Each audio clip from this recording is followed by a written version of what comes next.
All right, good afternoon, everyone. We're going to begin today's meeting of the Phoenix City Council, our policy session for February 23rd, 2016.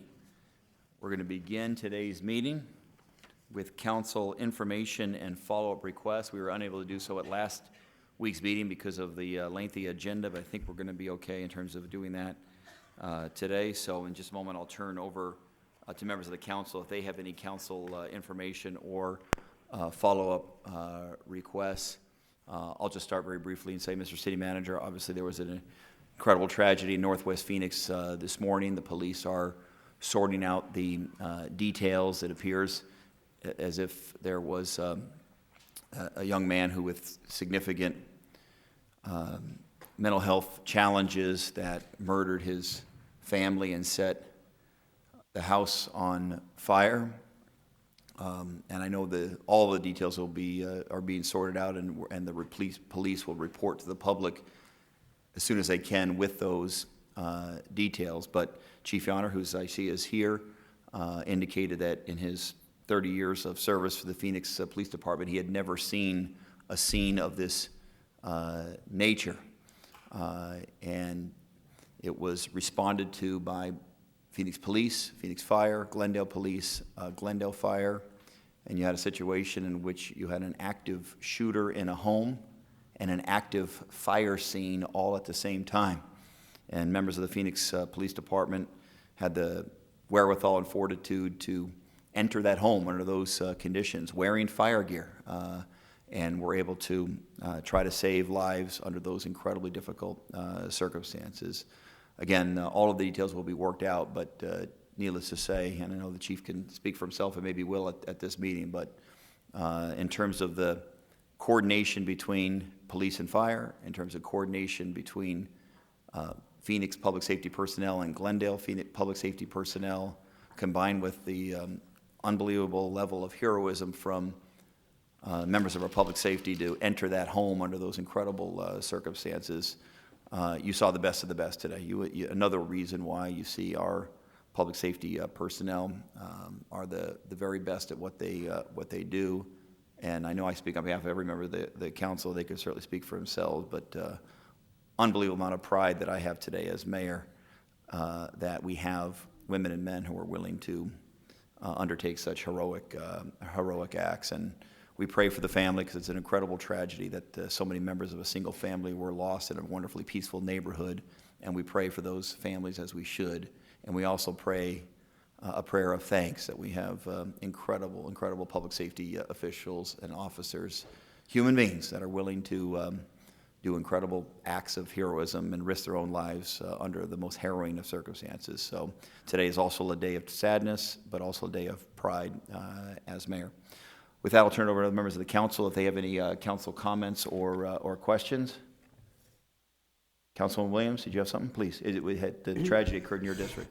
We did, and I just want to let everybody know how proud I am of not only the Phoenix first responders, but Glendale. The cooperation and the coordination between the two departments was outstanding, and I can't give them any higher praise.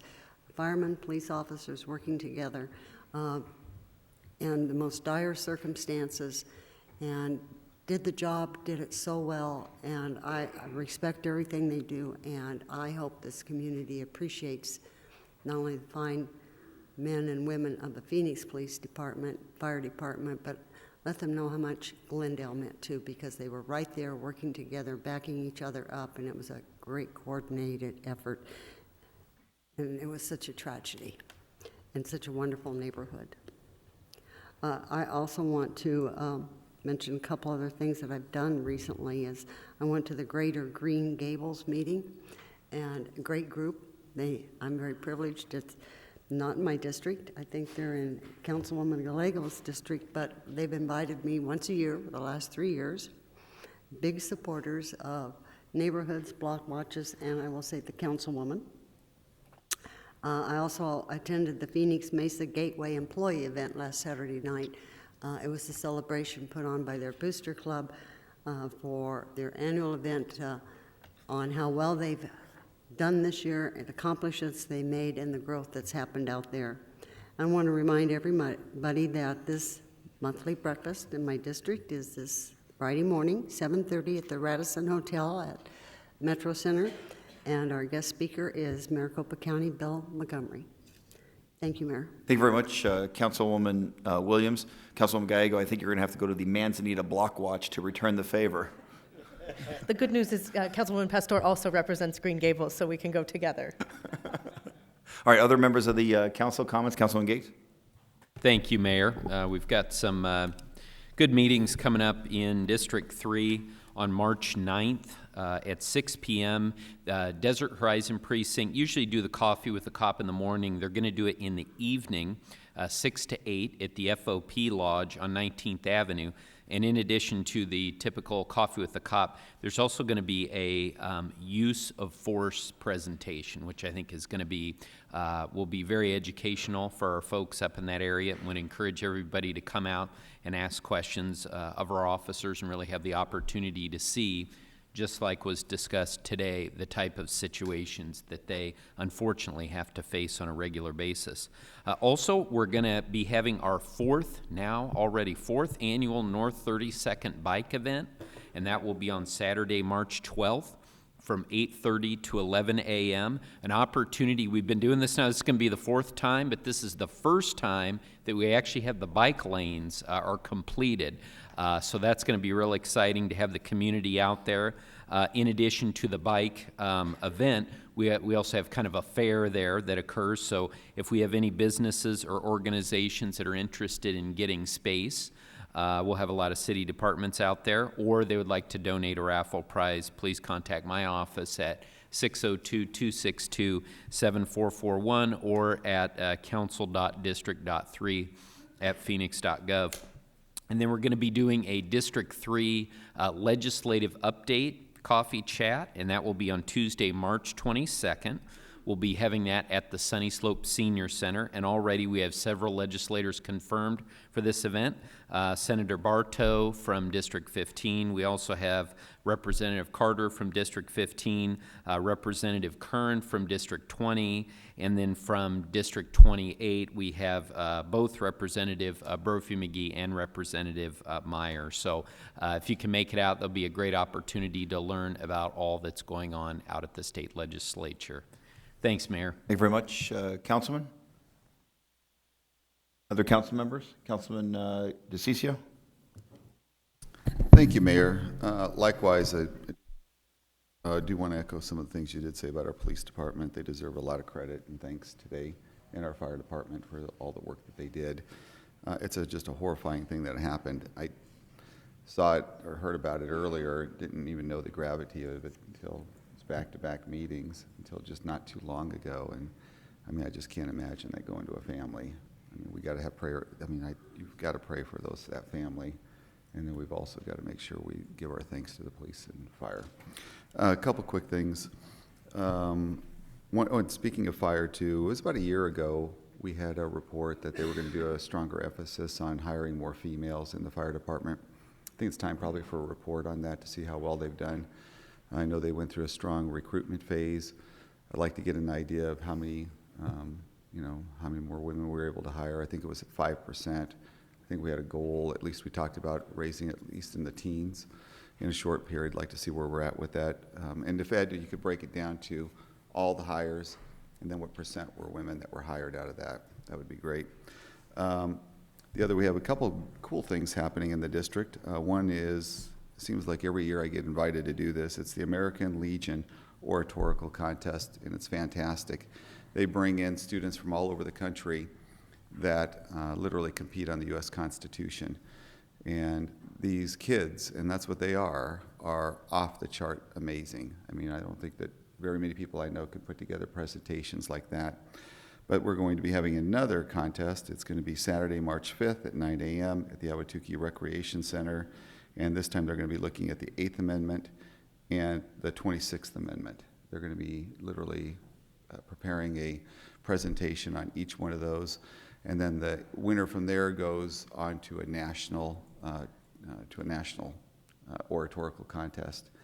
And we always have some amazing people that do this. The second thing we have is we've got the Madison, it's all on the same day too. And so there's always a choice you have to make on that. So I can't go to this one, but I know we'll be having people there, and they usually have it really well attended. But it's the Madison Bash Community Bike and Safety Event, and that's on March 5th as well, starting at 12 p.m. Madison #1 Middle School. If anyone has any questions on that, please contact my office at 262-602-262-7491, and we'll get you more information. We'll be putting that out on my social media, and so that we get people out there. We'll be doing a news and events that goes out to probably about 70,000 people now north of that. So we'll be putting that out as well. Thank you, Mayor. Thank you very much, Councilman. Councilman Nowakowski? Thank you, Mayor. I just want to really thank everyone who came out to the Levine Barbecue out there in Corona Ranch. We had a fun time. We had the mayor out there and also my colleague Kate, that we were actually milking a cow. We had a milking a cow contest. It was pretty interesting, and a principal actually won, and I got second place, so we did a pretty good job. I'm not sure what place you got, Mayor. Well, I'm proud to say I did not win the cow milking competition, but it was a highlight of my public service career, milking a cow. And I want everyone to thank you, Mayor, for that, and thank you for, anytime you want to come out to Levine and milk more cows, come on down. Mark your calendars for March 19th from 7 a.m. to 11 a.m. We're going to do the grand reopening of the Cesar Chavez Park. We have a brand new soccer fields going out there. We have a dog park and an amphitheater. Everything starts about 7 a.m. We're going to have a big cleanup of the park starting at 7, and then the ceremonies continue from there. So we invite everyone to come on out and enjoy the activities, and it's going to be fun and a chance to volunteer and clean up your park. Also, I want to thank all the individuals in Roosevelt Road Merchants Association, Everest Churchill Association, for their advocacy and making sure that our downtown is taken care of. And one of the concerns was that they wanted some more parking meters in the downtown area so that the merchants and the restaurants and retails can actually have turnover in their parking slots in front of their buildings. So we heard you loud and clear, and we're going to install about 180 new parking meters from the borders of Fillmore Street all on the south, Portland Street on the north, Central Avenue to the west, and 5th Street on the east side of it. So we're going to be having these parking meters, so if you come on out in those areas, you're going to have to look out for those parking meters. The hours are Monday through Friday from 8 a.m. to 5 p.m. There are 2-hour limits on that. After that, it's up to 4 hours. And on the weekends, we heard the merchants very loud and clear, especially restaurants and bars, that they wanted to have at least 4 hours. So we have the weekends are up to 4 hours at the parking meters. So we want to thank you all for that. Also, the Cofelt neighborhood, we want to thank you for your advocacy and making sure that we do the right thing, and we're putting in a hawk light this Thursday right on 19th Avenue, just south of Buckeye Road, and it's a needed hawk light. A lot of children cross the street, and it's going to be a great ceremony on this Thursday, 10 a.m. So if you live out in the Cofelt community area, come on down about 10 o'clock and be a part of this grand celebration of the hawk light. And that's it, Mayor. Thank you. Thank you very much, Councilman. I did obviously have a chance to watch you at the cow milking contest in Levine. I thought it was really utterly beautiful, your performance. Very, very, very moving. All right, Councilwoman Gallego. Councilwoman Gallego. I will confess, I am the worst cow milker at this dais, so if you need a cow milker, Councilman Nowakowski definitely can lead the way. My husband and I did tie, though, so I don't know if the family that is terrible at that together can continue to avoid cow milking in the future together. City folk. I would echo the mayor and Councilwoman Williams' comments about public safety and the events of this morning. It was certainly a sobering reminder that domestic violence is very much a challenge that we continue to face in Phoenix, and that it has many faces and can impact communities in many different ways. So I think that is a priority for all of us on this council, and a strong reminder that it has to continue to be a priority. This week, early voting begins in our presidential preference election, and I would encourage everyone who's eligible to participate in that important decision. There's also a lot to celebrate. This month, we celebrated the new art dedication at Pueblo Grande Museum, which you see as you enter our community from Sky Harbor Airport. So much of our future of our economy right next to something that really celebrates our roots and the Hohokam canals that gave birth to the origins that then led to the city of Phoenix. I'm hopeful that with the new entrance, people visiting our community will be reminded that it's a must visit and that it can continue to be an important tool for educating both residents and visitors about Phoenix's roots.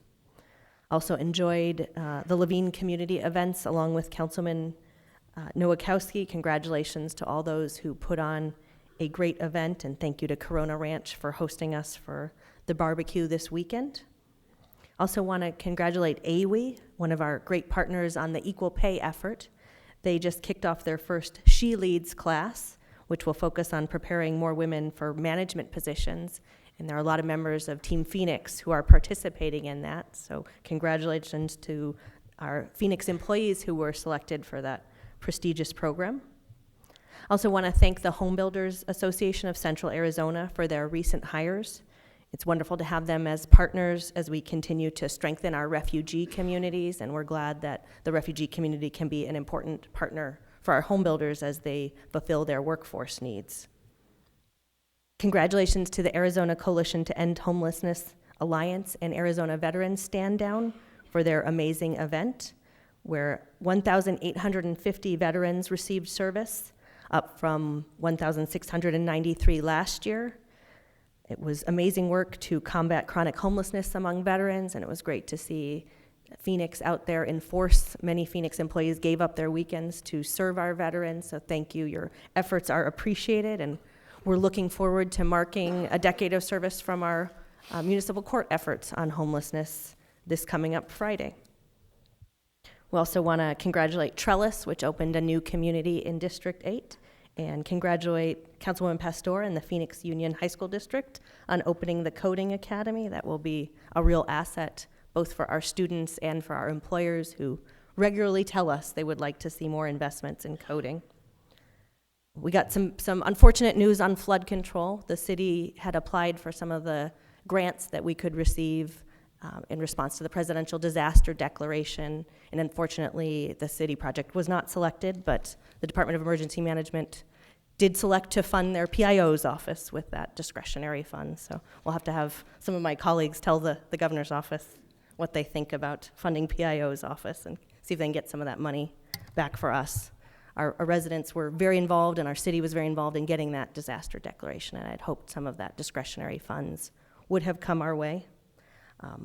But we are still coming back from the impacts of the flooding, and thank you to the city staff. We reopened South Mountain Road, and the South Mountain Environmental Education Center opened in a new partnership with the folks who operate the zoo to great fanfare.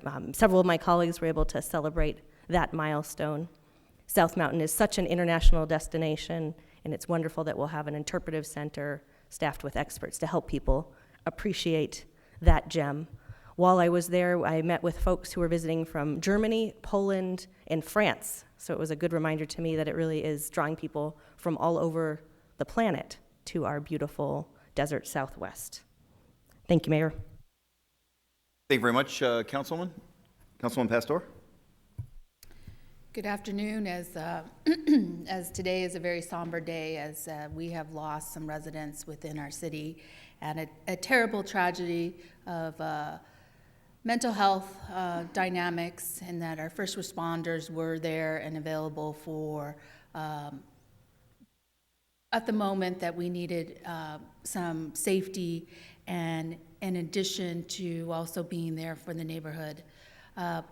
What I do want to ask or highly suggest that those first responders that were there to please take the time that is needed when you are in such when you face such a horrific scene, and be able to take the time for your mental health, to be able to de-stress, and also we be able to have the time to reflect. So I'm hoping our first responders will do that. And many prayers out to all those families that are affected by this. As you know, in District 4, the historic home tour season is up and going and moving. And so last week we had the Willow Tour on Valentine's Day. We also had Fresh Brunch happening. It was a great day to celebrate Valentine's and love. This weekend will be the Coronado home tour, and then the Windsor tour will be April 3rd. And so right now, let's take advantage of our great weather and see our great homes in our areas. And so I'm looking forward to seeing everybody at the home tours. And as we speak about historic properties, I like to remind everybody right now, we are trying to save the WPA building at the State Fairgrounds from demolition. And there is a House Bill 2400, which would allocate $1 million to put into repairs for it, and it's still sitting, awaiting at the appropriations hearing. And so I'm hoping, along with the city and the state, that we're able to, with our efforts, able to save the WPA building. And then, as Councilwoman Gallego mentioned, we did open the Phoenix Coding Academy. It is definitely one of our small specialty schools that is in high demand, and industry actually came to Phoenix Union and requested to build a small coding academy, and so we do know the demand is there. We are anticipating that we will be full, and we'll be looking at other sites to recreate a coding academy. So I want to thank Chad Gedston under his leadership and all my board members who agreed to do this.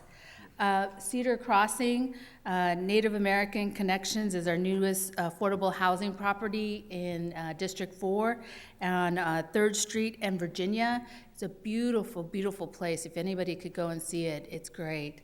Heard testimonies from residents and how it changed their life and how it's changing their lives and having security.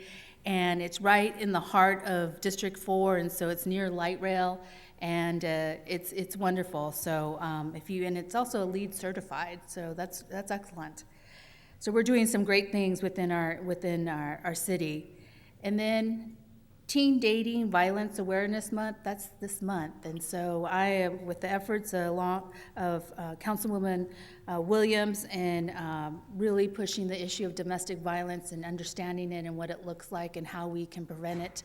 I'd like to thank her for her leadership, but also all those on the council for their leadership in this area. And so just want to let you know, we have resources, and if you're in need of resources, please contact my office.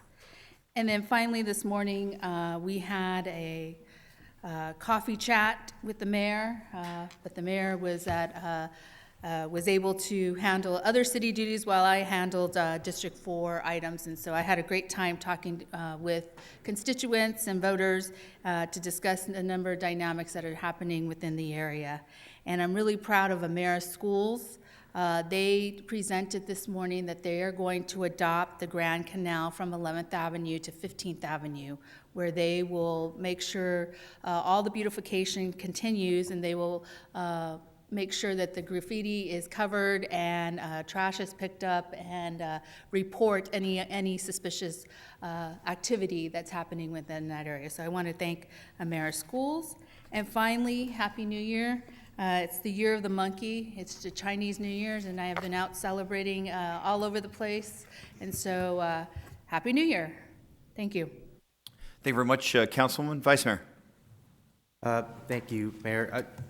It's a big week for innovators and entrepreneurs throughout the valley. We're on day 2 of Phoenix Startup Week. It is a regional effort between the cities of Phoenix. Actually, I shouldn't say that. Entrepreneurs in the city of Phoenix, Chandler, Tempe, and Scottsdale.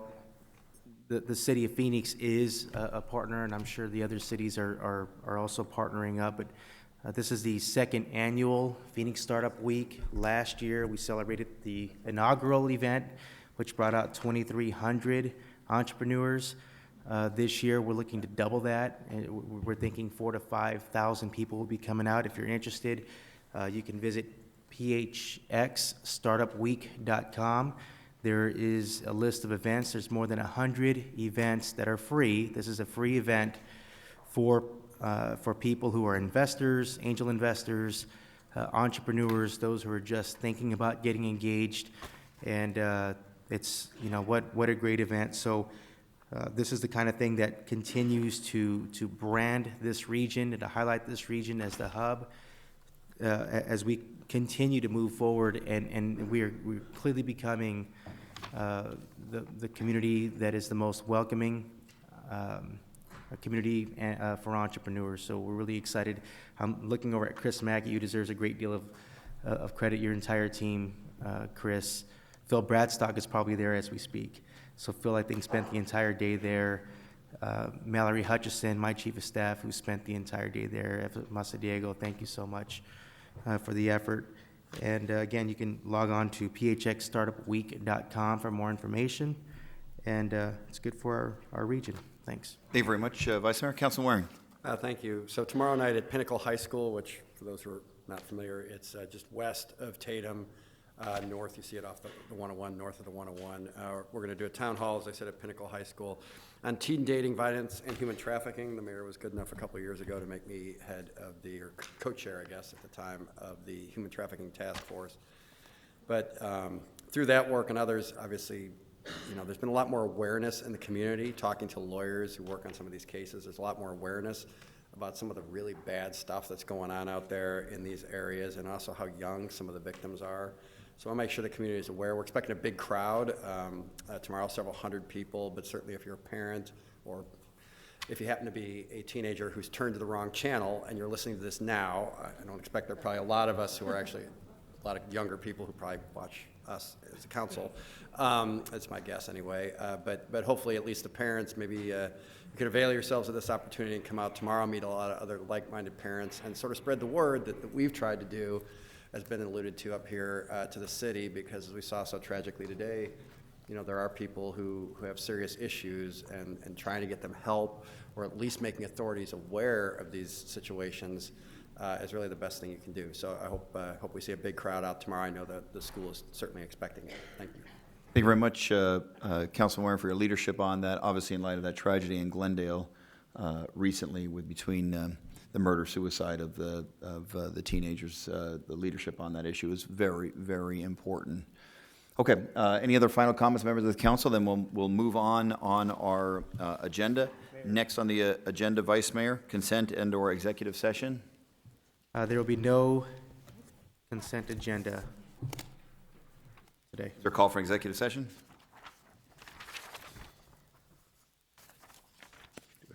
The executive session was called.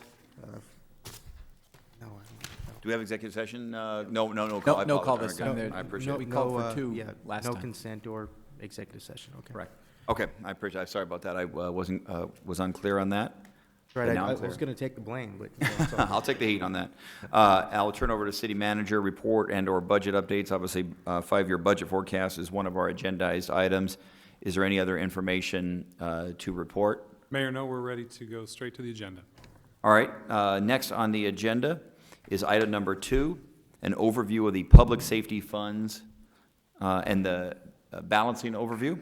Mr. City Manager, I'll hand it over to you on this item. Thank you, Mayor.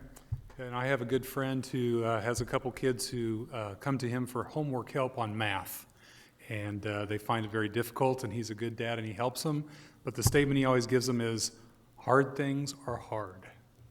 Math homework is hard, budgets are hard, and balancing public safety needs with fiscal responsibility is really hard.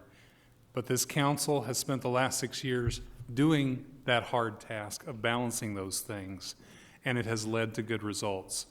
So it's evident in the report we're going to give you today on the Public Safety Funds Balancing Report. 6 years ago, we faced some really hard financial choices, and we were spending more from our 3 public safety funds than we were taking in, and the council made some difficult decisions to tighten our belt and pay off the deficit and get our public safety funds in balance. And so today we're pleased to be here to show you the results of how that hard decision has paid off. We are in balance and we're able to hire, and through it all, as you all evidenced today in your comments, our police department and fire department have exhibited the highest levels of professionalism in responding to emergencies and protecting the public. And I want to thank the men and women of the Phoenix Police Department and the Phoenix Fire Department for their patience during this 6-year period. And now I'll turn it over to our Budget Director, Jeff Barton, who will walk us through that, the results here to show us where we stand today with our public safety funds. Mr. Barton. Thank you, City Manager. Mayor, members of the council, excuse my voice, I'm fighting something here. What I'd like to do first is, if you're ever looking for an example of a project or where collaboration pays off, this is it. What we'll talk to you about over the next couple of minutes, you'll be able to see how we diametrically and drastically changed the trajectory of these funds. We were in a severe deficit and we were going fast, $28 million a year. And that doesn't happen without the full cooperation of both police and fire. We developed the plan, they supported the plan, and ultimately you adopted it. Without any of those actions, we're not here talking about what we're talking about today. And I think that's key. So what we want to talk about, we're talking about 3 specialty funds that are dedicated to both police and fire. Number 1 was Proposition 301. That is a 0.1% sales tax increase that went into effect in 1993. It is currently split 70% or 75%, 70% police, 5% block watch, and 25% to fire. The second fund that we're going to talk about is our Public Safety Enhancement Fund. That's a 2% increase on utility tax that went into effect in 2005, and that is currently split between police and fire, approximately 62%, 38%. This fund funds both sworn and civilian, whereas Proposition 301 and police, it's limited to just sworn, and in fire, 301, it supports both sworn and civilian positions, primarily dispatcher positions in fire. And then finally, we have Proposition 1, more affectionately known as Public Safety Expansion. This is a 0.2% of an increment on sales tax. Voters approved this back in 2007, and it basically is split 80% police, 20% fire.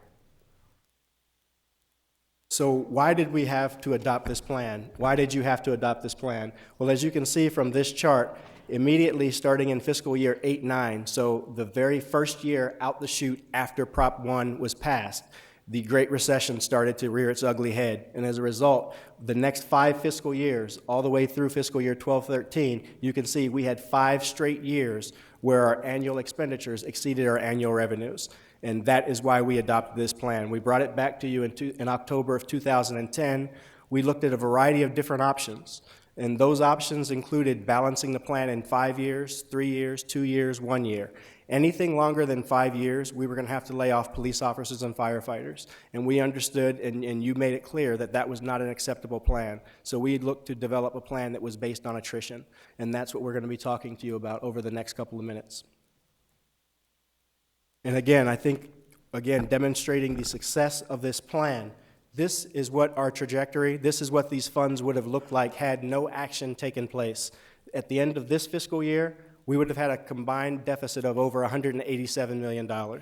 That's huge considering where we are today. So again, the plan that you adopted, the plan that we developed, it basically was based on no layoffs. So again, we looked at multiple options. Option number 1, laying off officers, laying off firefighters. We would have had to lay off over 300 to 400 police and sworn firefighters and officers if we would have wanted to balance these plans or these funds any quicker. So what we did, we decided to adopt a plan to eliminate this deficit through attrition. We also, during that time, we were actively pursuing grants. So in the fire department, they've been very successful. So starting back in 2011, I believe, they got their first SAFER grant. So since then, fire has hired approximately 98 sworn firefighters using the SAFER grants. What that did for fire, that allowed them to sustain a filled number that would have been higher than what otherwise would have happened had we had to draw their resources down like we did in police.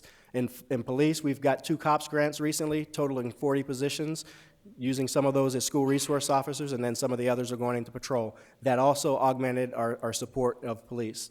Then the other thing that you were very actively encouraging the police department to do throughout this process was to look for opportunities for efficiency. Look at opportunities where police officers were performing administrative roles and could be pulled off of those and sent back into patrol to augment boots on the street is something that we constantly heard from you.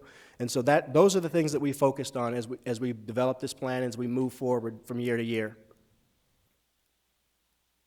So now we're at a position where our revenues are finally exceeding our expenditures, primarily again because of attrition. So we are actively managing the number of retirements, primarily based on drop. This is a benefit of knowing who has to leave and when they have to leave. So we actively monitor the drop lists every month, every quarter. We get with police and fire to monitor those. And what you can see again, basically starting in fiscal year 12-13, we started to have our revenues start to keep pace with our expenditures. Again, kind of to put it into context, this chart shows our last 4 fiscal years. 12-13, you see the worst of the deficit that these funds actually grew to, a combined $37 million. Again, had nothing happened, fiscal year 12-13 would have had a deficit of over $103 million. So that is a significant change from what could have happened, all because of the action that you've taken and all because of the hard sacrifices that both police and fire had to endure over these last couple of years. So again, we're able to hire now because, again, we are in the green. These funds, last year, they in total went to a combined balance. And I'm happy to say by the end of this fiscal year, we anticipate that all of those individual funds in both departments will be collectively balanced. And that is why we were able to start hiring police officers last fiscal year, because we acknowledged that these funds were headed in the right direction.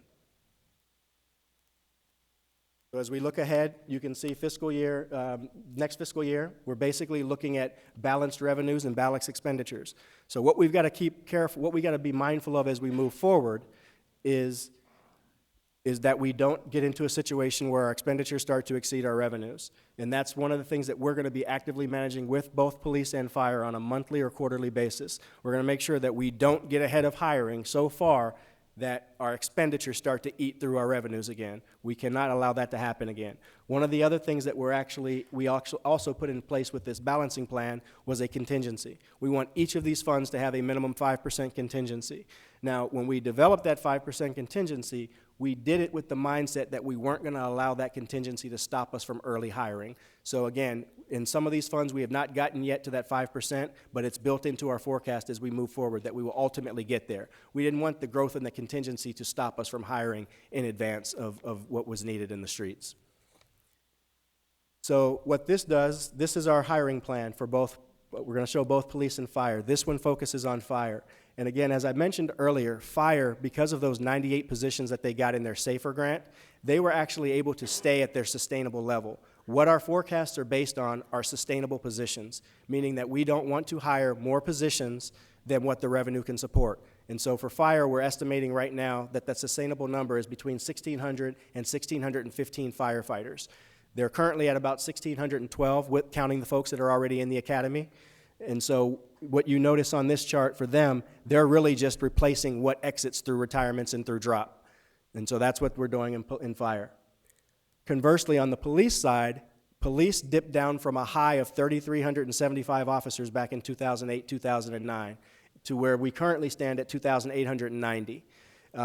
In police, because they didn't have the successes that fire did with those SAFER grants and their COPS grants, police had to come drastically down from what its field counts were in prior fiscal years. And as a result, you're going to see significant increases in police up to ultimately 3,125, which is what we feel, based on current revenue and current resources, is the sustainable number. So in police, unlike fire, you'll notice that the number of planned hires exceeds those that we plan to leave the department.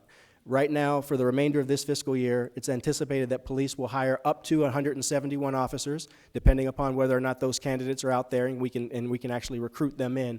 And next fiscal year, we anticipate bringing in 145, 158 the year after that, et cetera, et cetera, et cetera. So ultimately getting to our 3,125 police officers. And what I'd also like to mention is, again, you notice the header on this. This reflects the $16 million that was made available because of the successful passage of Proposition 104. Without 104, police would be roughly 3,000 officers based on their existing revenues. But that extra $16 million in revenue allows us to hire up to another 125 police officer positions.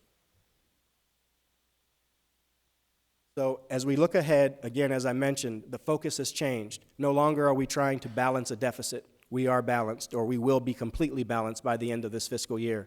Now the focus is maintaining equilibrium, making sure that revenues and expenses stay in balance, that they stay in check. So what we are committed to you, committed to both police and fire, and committed to city manager's office is that budget and research, in coordination with police and fire, we will actively monitor these revenues on a quarterly basis. Probably will be doing it monthly, but we'll get with police and fire on a quarterly basis to make any changes to either hiring schedules or projected sustainable numbers to make sure that you have the most current information and that they are actually able to recruit all of the positions that they are entitled to given their existing revenue streams. And with that, I conclude my presentation on the balancing plan. All right, thank you very much, Budget Director Barton. I do have one card of wishing to speak on item number 2. Mr. City Manager, I see both Chief Yonner and Chief Cockbrenner. Are you purposely sitting in the back? Why are you sitting so far back for us? It's generally positive and good to see you, and thank you for your leadership today of all days. Obviously, if you have anything to add, obviously come forward, but let's hear from Will Buvidas representing Phoenix Law Enforcement Association on this item. Council, Will Buvidas from Plea. You guys all know me. See my face up here occasionally. A couple things on the hiring plan. Why the hiring plan is great. It's all good. We're going to get back up to 3125 in the next few years. A couple things to take note of. One, we haven't hired for 7 years, right? We're over 700 bodies, actual physical bodies, less today than we had 7 years ago. That's almost 4 precincts. That's almost getting rid of 4 entire precincts off the street. So one of the byproducts of that is overtime, right? One of the byproducts of being 700 officers down is a significant increase in overtime. And currently, my men and women are being pressured to reduce every ounce of overtime. My guys need to be safe out there, and I'm sorry, but that's going to cost overtime. When we're down 700 bodies, we got to spend the money to keep them safe. And the chief and the management is getting pressured to keep reducing overtime. That's not acceptable. Response times are up. Every time I read the paper, I see Councilman Valenzuela, Councilwoman over in District 8, District 7, they talk about response times in that part of the community. Response times are up because we're short-handed. We need overtime to help bring those response times down to a manageable level. We're now pulling net squads off of their net duties. We're pulling CAOs off their CAO duties. So instead of having net guys be proactive, they're going to be answering calls. Instead of having CAOs be able to do community stuff, they're going to be answering calls. So the answer is to loosen up the strings on the overtime budget to help keep our guys safe out there. We're still spending less overtime than fire is. They have half the bodies, but their overtime budget is still more than ours. And why I agree, fire guys, our firefighters deserve to be safe. They deserve to keep the guys on the trucks. That's important. My guys being safe is equally as important as them. And so I would ask that you help the city out and let the city manager know that it's going to take overtime over the next couple of years to get these guys trained up to bridge the gap between where we're at today and where we'll be at in 2019 when we get to that 3125 field. So other than that, I support the plan as far as hiring people. That's great, but this is just a byproduct of not hiring for the past 7 years. So. All right, thank you very much, Mr. Buvidas. All right, now I'll turn to members of the council. Any questions or comments relative to the presentation made by Mr. Barton on the public safety funds balancing overview? Vice Mayor, did you have something? All right, other members of the council? I have nothing to say to Will. I have nothing to say to, I'm just joking. Will's a friend. Councilwoman Gallego? Was wondering if we could get an update on when we think we might be able to look at the precinct map again. I'm going to have to ask Chief Yonner if he has that in his schedule, the redistricting, rebounding of police precincts, Chief. We were just at a business owners near the airport meeting, and they said to me, our business, literally the closest building is the Central City Precinct, and we're served out of South Mountain, which has much higher response times than Central City. We can see the Central City Precinct. We're nowhere near the building for South Mountain. Obviously, big concern for us, the Estrella Maryville Precinct is quite large, and we would love to see when we can get to the point where we can give those guys a little bit of a break and have more manageable precinct size. Mayor, Councilman Gallego, or Councilwoman Gallego, sorry. I would love to redistrict. I would love to expand our precincts. I'd love to have Maryville be a standalone precinct. It comes down to manpower. And the bottom line is we're starting to hire. We're doing everything we possibly can to recruit. We have 60, roughly. Jeff's better at numbers, but we have about 60 officers that have graduated the academy within the last 7-8 months. They're out on the street. As our numbers increase, we will look very hard at redistricting. We will look very hard at rebidding our precincts so that we can have the right people in the right spots. It certainly is on my mind. Our response times are climbing, and we are very focused on maintaining our minimum staffings in patrol so that we can be safe and so that we can provide that first responder response. Thank you. I think the officers in Estrella Merrillville are maybe have a little bit of a harder job than some of the officers in other precincts, and so we want to be respectful to everyone in the city deserves good service. I agree. And you know, our challenges, as you well know, we're 518 square miles, and we have to provide people in all areas of the city, and that deployment is a difficult model. And we're doing our best. We look at it all the time, and we'll continue to make adjustments. Thank you. Thank you, Councilman. Thank you, Chief. Councilman DeCiccio, questions or comments? Thank you, Mayor. Just a couple, if I could. If we could go up to the slide that has the hiring, the projected hiring on there. And we've had this discussion before. When you do the expected retirements that are in there, they'll give you your net, but that doesn't include everything that's in there, does it? Because you've got more than just retirements. True. Councilman DeCiccio, Mayor, what we've got reflected in that chart are the known drops. So those are the folks that we know have to go. What we do when we look at this every month or every quarter, for those folks that leave over and above drop, which right now hasn't been a great amount above that for the past couple of years, what we do is we insert those individuals back into the hiring plan. So we give the police department the ability to hire over and above the number that we're showing. So anytime we lose more than what's expected, we build those back into the hiring plan, and we meet with Chief's hiring staff with Blake McClellan and Tony Lopez to incorporate those additional positions into the hiring schedule. If you could, too, as you're moving forward with some of these, I'm glad you put the retirement numbers up there, but if you could also put expected, police officer, retirements and, leaving the city, that type of thing, somewhere in there, another category. So it gives us an idea as policymakers what we could be expecting as it's moving forward. I didn't know you had that come into the new plan. So basically you do a readjustment on there, is what you do. I think that's good. So it allows you to keep the projected fill sworn in balance, correct? And you follow this plan is what you're doing. Okay, that's good. I didn't know you were doing it that way, Sam. That's why you're there. That's why you're that good. The other deals with Prop 1. That passed in 2007. That's not primarily, it is for new hires of police and fire. When we weren't going through the stage of new hires, where'd that money go? When we hired into Prop 1, and that was a question I think that we got early on, so we kept track of every position that we hired into Prop 1 because initially in the initial 2-year term, there was a desire to get to that 400 number. And what we used to keep on our monthly reports is the number that were actually physically hired into Prop 1. So Prop 1, at the time, at its high point, we hired as many as 469 police officers into Prop 1.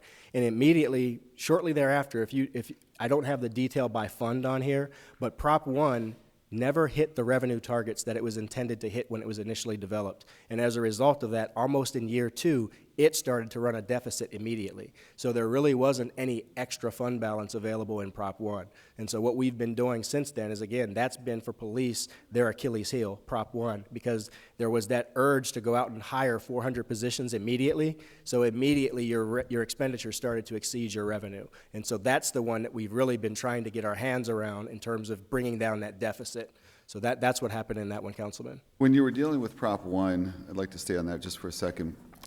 That wasn't meant to just be 100% fully for the hiring of police officers. It was meant to also supplant some of the things we were doing. Right. So, I mean, I keep going back into this when we were dealing with Prop 1, and so to be clear with the public too, there were 3 funding sources that were approved by the public. Each one of them did a different function with it, but it's primarily police and fire related. But the Prop 1 is the one that I was the most concerned about, only because, true, we had a deficit that came out of that. That was, I believe, under the assumption that it was going to fully fund each officer, correct? Correct. And I don't believe, going back into what I remember the public voting on that that's what it was meant to do. It was always meant to hire the 400 officers, but it also meant that there was going to be some contributions from the city budget as well.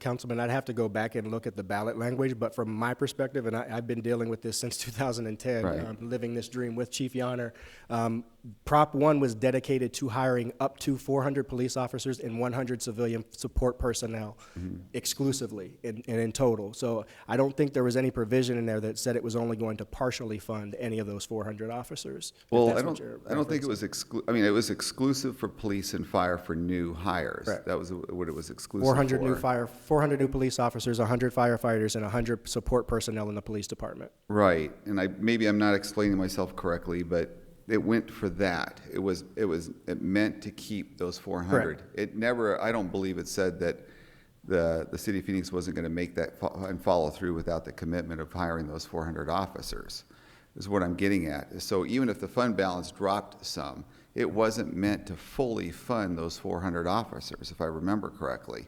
It was meant to, one, there was a promise made to the public to hire those 400.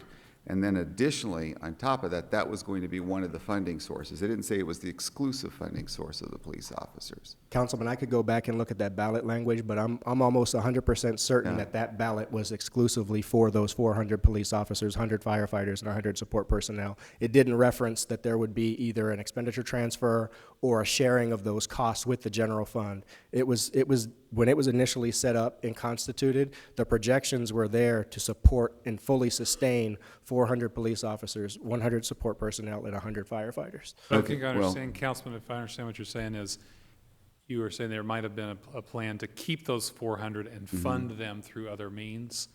I'm not sure that was on the ballot, but had we done that, we would have had to cut every other program in the city to keep those police officers fully staffed in that fund. And that's what the plan was about, was to reconcile the amount of money we actually had with the police officers we had. And I appreciate that, and that is where I'm going on this, is that there was a promise made back then. And I appreciate the fact that we're trying to head in that direction. But what we saw was, years of problems within the police department because of that. And we saw years of problems with our citizenry too. I mean, not to lament this too much deeper, because I like the plan that we're moving forward on. At the very least, some of us have called for at least attrition, filling the attrition level, which you've done that and more. But it's the impact that you can have when you make decisions that, I believe we had enough money to hire the police officers. We had it there. We just made other funding decisions, is what the city of Phoenix did. So when you end up doing that, and I've talked to quite a few of the police officers, and I know them on a personal level, there is an incredible, and this is maybe to the chief, there's a real morale issue there when you've got some long-term people that have been around 20 plus years, and they're looking to get out at this point. They're like, hey, I'm just ready to get out. But more importantly, it's their wives and their spouses and husbands that have had them around for that long, the concern that they've got and the fear that they've got because they see our streets getting and this is more of a statement than it is anything. I don't think you need to respond to that, Chief. But the bottom line is, anything we can do to help keep this thing going at this pace or even faster, I think would be more than appreciated, primarily from the public. And again, it comes down to the spouses that I talk to. When you talk to them and the amount of fear that they've got for their loved one going out on the street every single day, they don't know if that person's going to come home that day. And they know what's happening. We just saw it today with one person, and we've acted in an incredible way within our department. But it just tells you how it's getting tougher and tougher out there on the streets. And anything we can do to keep moving more of those officers on patrol, help relieve and get, we got to give them some relief that's out there. And I think one of the other issues, if I could, is ask where we are with the overtime. I'd like to get a breakdown of per person what the overtime is for police and fire, so it'll give me at least a good idea of where the overtime is. And then the other part of it deals with, I don't know what we're going to do with officers that, I believe in the past, Chief, you would know better, but police officers always wanted to fill in as much overtime as they could. I think you're starting to see some officers now, at least the ones I'm talking to, they're starting to see it in some of their precincts.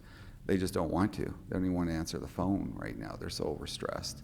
And I think that's something that we really need to address as a policy body up here. Thanks. Thank you very much. Other comments by members of the council? Councilman Gates.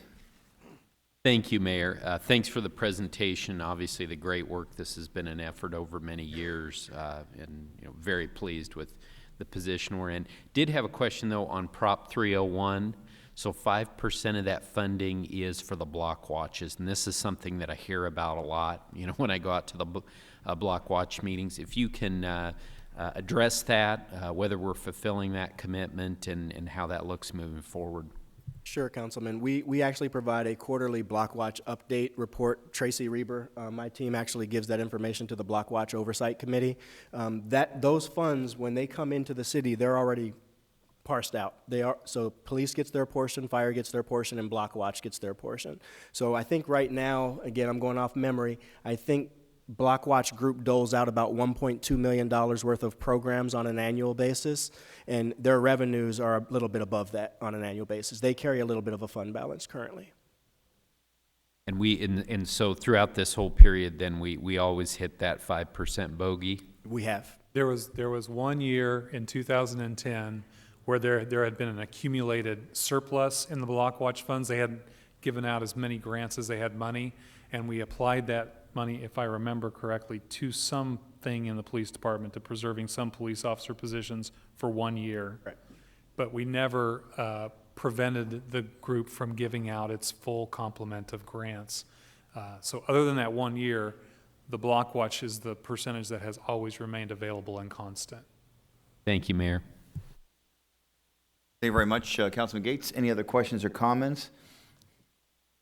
All right, Jeff Barton, thank you very much for the update. Chief, thanks for answering those questions.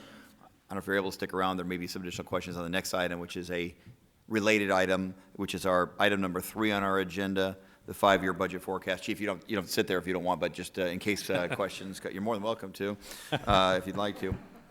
The chief's going to get out while the getting's good. Next item on the agenda is item number 3, which is our regular now budget forecast, 5-year budget forecast. Information presented to this council. We have a number of cards. This is information discussion, not an action item. So, Mr. City Manager, I don't know if you have any opening comments before handing over to our budget director. I do, Mayor. Thank you very much, Mayor and members of the council. So this 5-year forecast that we present, and as the mayor said, this is an annual exercise now. It is a roadmap, and like a map, this financial best practice gives us a picture of our end destination, 2016, 17, or following years. It lets us plan strategically for decisions we need to make to protect city services that our residents tell us are valuable. The map we're going to show you for 2016-17 is better than it has been in past forecasts. There may be as much, you'll see, as $50 million in one-time resources we've accumulated that are available for the hard decisions that we have ahead. But the view around the corner has us a bit concerned, and it's going to require some more hard choices. So one thing about maps is that they tell you where, but they don't necessarily tell you how. Even Google Maps will give you options, but we as the driver or the person in the vehicle have to make the decision about which option is our ultimate choice. And our choices will be outlined in a trial budget that we'll talk about in March. So we talked earlier previously about tough choices, and you've made them to reduce costs and raise revenue necessary to preserve services. And our employees have worked smarter, they've saved money aggressively, and they've picked up the slack during hiring freezes and during historic retirement levels and high vacancy levels. And that has helped us accumulate some of these one-time savings that we can use for what's ahead of us. And the decisions that we have, you'll see, total more money than we have available. So again, there's going to be some choices to make with that for a balanced budget. Among the decisions to make we have are how to pay our debt service costs now that our debt service reserve has been reduced to its minimum level. That has to do with our secondary property tax. We are in the middle of employee compensation conversations with our labor units who still have 4.2% concessions that they've taken over the past 6 years that have not been restored. And we also have to decide when and how to fund significant public safety technology needs, like a radio tower on North Mountain, the road leading up to it, body cameras, and electronic patient records in fire. So options, as I said, to meet those challenges will be presented on March 22nd. But today we want to talk about this first snapshot, this first roadmap picture. I want to thank the mayor and the council for establishing this practice of looking ahead. Not every city does this, and it is an important thing that we do. It's an important discipline. And so now I'll ask Jeff to walk us through the pieces of our 5-year forecast, and then we'll be able to answer questions that you may have. Members of the council, thank you again for this opportunity. I'm excited to actually present this. This is the fifth consecutive year that we've actually presented the 5-year forecast. To City Manager's point, in the early 2000s, in the mid-2000s, we got away from this practice, primarily because the economy was so wacky. It was all over the place. You find 5 economists, you get 5 different answers. So our ability to actually forecast was quite limited in that point in time. But now things have kind of settled down to some extent, and our ability to actually forecast these things has improved quite a bit. So we're going to talk to you today about the 5-year forecast and the general fund status, the preliminary general fund status for 16-17. And when we do that, we're going to really focus in on our revenue forecast and our expenditure forecast. Those are the 2 biggest components, obviously. It's one big math problem to us. Revenues in, expenditures out. And first, the first thing we're going to focus on is our revenue. Our staff take pride in their revenue projections. And in fact, it's one of the most important functions that we provide, because it's the baseline for everything, every service that we provide is our revenue. Revenue is our livelihood. It's our lifeblood. And we've got a staff that really has dedicated themselves over the last couple of years to enhancing their revenue capabilities, enhancing their knowledge of revenue. And in doing that, we work with a variety of sources. And I'll just name a few for you. U of A, as featured on this slide. We also work with the JLBC. We get information from the state's Finance Advisory Committee, Western Blue Chip, W.P. Carey School of Business from ASU, Bureau of Census, the labor statistics. We work with a variety of sources because there's information that information can help us actually enhance our revenue. And again, I want to give a big kudos to this body as well. And Councilman Waring and I talked about this on his show back on February 3rd. Some of the probing questions that this body has asked us over the years has ultimately led to us enhancing our revenue and making it that much better. And working with folks like U of A, Dr. Hammond and Dr. Charney has only enhanced that even more. Again, I think there's a big kudos owed to some of my staff. Amber Williamson and Tracy Reber in particular, there are 2 revenue analysts. They're responsible for reviewing our revenue and projecting our revenue. And last fiscal year, again, as a result of some of the work that they do with these groups, we were only off by 0.2%. That's a $2.5 million variance on $1 billion worth of revenue. And I think that needs to be celebrated, and I think they need to be acknowledged for that, and that's why I bring their names up in this presentation. One of the other things that we're going to talk about today as far as our revenue is one of the things that we built off of because of some of that scrutiny and because some of our revenue forecasts were a little bit out of line with what some of our surrounding cities were doing back in the later part of this decade. They built basically an econometric model for us. That econometric model allows us to see individual sales tax categories. It allows us to kind of forecast and see the volatility on those sales tax categories. And later points in the fiscal year, we also get the ability to see what some of our surrounding cities are also projecting or experiencing in those revenues. That's something that we really didn't do a whole lot of in years past as well.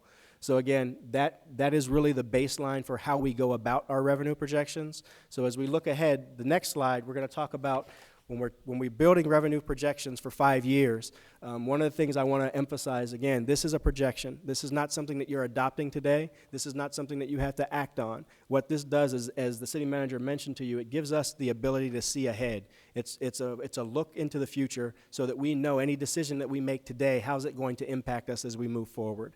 So revenue assumptions. Number 1, there is no recession reflected in the current 5-year forecast. The reason we do that, and that is a best practice, it would be almost impossible to really accurately model a recession into a 5-year forecast because you'd be either wrong on when it's going to occur or how severe that economic recession is going to be.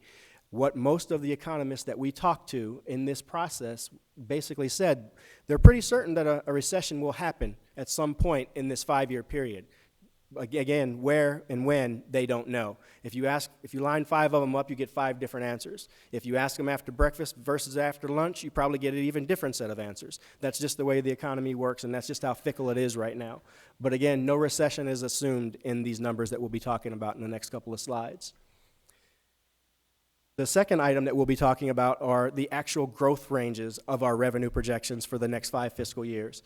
Based on the econometric model that we developed with the U of A, we're estimating revenue growth of 3.2 to 4% over the next 4 years. So annual growth of 3.2 to 4%. And I know some of you may be thinking that seems like it's a little bit aggressive, but let me just put it into perspective. In the current fiscal year, year to date, when we adjust for the food tax, local sales tax is up about 3.6% over 14-15, and state sales tax, state shared sales tax is up about 4.8% over last fiscal year. So again, 3.2 to 4% seems like it's in line when you put it into context like that. The third assumption that we make, and again, this is a policy that the council adopted a few years ago to protect city services and city programs, is to maximize the primary. So for the purpose of this 5-year forecast, we assume that the primary property tax levy is maximized to the benefit of the general fund and to the benefit of the general fund programs and services.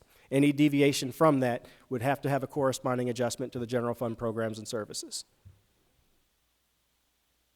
The next item that we assumed is that we assume no negative action from state shared revenue. Again, we know that every year we hear things, and Tom will be talking about some of those things in a bit. Residential rental tax, we are glad that that is off the plate for this year at least. But the only action to state shared revenue that we have included in our revenue assumptions for this fiscal year, as well as for the ultimate 5-year forecast, are the revised relative population share that Phoenix will be receiving based on the updated census numbers from the mid-decade census that some of our valley cities opted to enter into. And in that, I believe, Councilman Waring, you've asked a question about that in the past. I think prior to the 2010 census, we were at roughly a little over 30% relative population share. They estimate that's going to go down to the low 28% range during the duration of this 5-year forecast. The other thing, we are assuming no future increases or decreases to fees, and we assume no additional new revenue sources into the 5-year forecast. And finally, the upper and lower ranges of our 5-year forecast, you'll see that as we go further out from our first year out of the 5-year forecast, those ranges get larger and larger. The primary reason for that is because of the economic volatility in the future. No one really knows what the future holds, so we build in these larger ranges because of that. And that's really a best practice. One of the other things that we noted, and I've had some early discussions with the city manager about this, is many of the institutions or the entities that we talk to relative to 5-year forecasting and revenue, they've actually started to slide away or shy away from a 5-year forecast. They're really starting to go more to a 3-year forecast, just because years 4 and 5 are so far out there and the ranges are getting so big, they're not really sure as to whether or not how much value it adds. So that may be something that we want to consider as we move forward to next fiscal year. Mayor, Councilwoman, question, please. could you speak to shared revenues on that statement right there? Sure. So our state shared revenue in the current year forecast, or the 5-year forecast that we're looking at, we assume that we will continue to collect based on our existing relative population share, as well as what we anticipate to be reduced as a result of the census activity and the reforecasted population. But again, we are anticipating no changes. We're not anticipating any sweeps from state legislative action or any governor's budget action. We're assuming that our state shared revenues that we get today will continue to grow at the same rate and for the same things that we collect currently. Okay, thank you. So again, based on all of those assumptions and based on all the collaboration and the cooperation with our partners and folks at the U of A, you'll see that over the next 5 fiscal years, we're assuming that revenue will grow from essentially $1.1 billion to roughly $1.3 billion over the 5 fiscal years in question. In the current fiscal year, the $1.1 billion, that represents roughly a 3.1% growth over the current year revised estimated revenue. And again, the remaining years are based on that 3.2 to 4% growth rate that we talked about earlier in the earlier assumption. And again, just to put into context, because I want to make sure that everyone understands, the 3.2 to 4% is not out of line given where we are in current year-to-date revenue collections relative to last year when we adjust for food tax. We're well within the range. Okay. So the next slide we're going to talk about, so now we've talked about revenue, we want to actually start to get into expenditures. And one of the things, I don't think you ever get through a BNR presentation without this slide. And the reason we always want to show this slide, because we think it's important to show the residents and to reemphasize that the dollars are pointed, from a budgetary standpoint, the dollars are pointed to where the council priorities are, to where the citizens' priorities are. So moving from left to right, you see that most of our budget is geared toward police, fire, parks, library, neighborhood services, and those types of programs. And then at the very end, you'll see the administrative functions like ourselves, the council office budgets, and things of that nature. So again, I think it's just really important to emphasize that when we build a budget, we're building a budget based on the priorities that have been set previously. Councilman Waring, you had a question on that, please? Thank you. So on this slide, so the $480 million for police, for example, does that include the pension costs? It does, Councilman. Okay. So not all of it is putting police officers out in the street this year. That is correct. I asked you some questions. We've met and talked about this several times. You talked about being on the show. Thank you for doing that, by the way. I probably should have mentioned that in my council moment because I thought you did a great job making a complex subject understandable.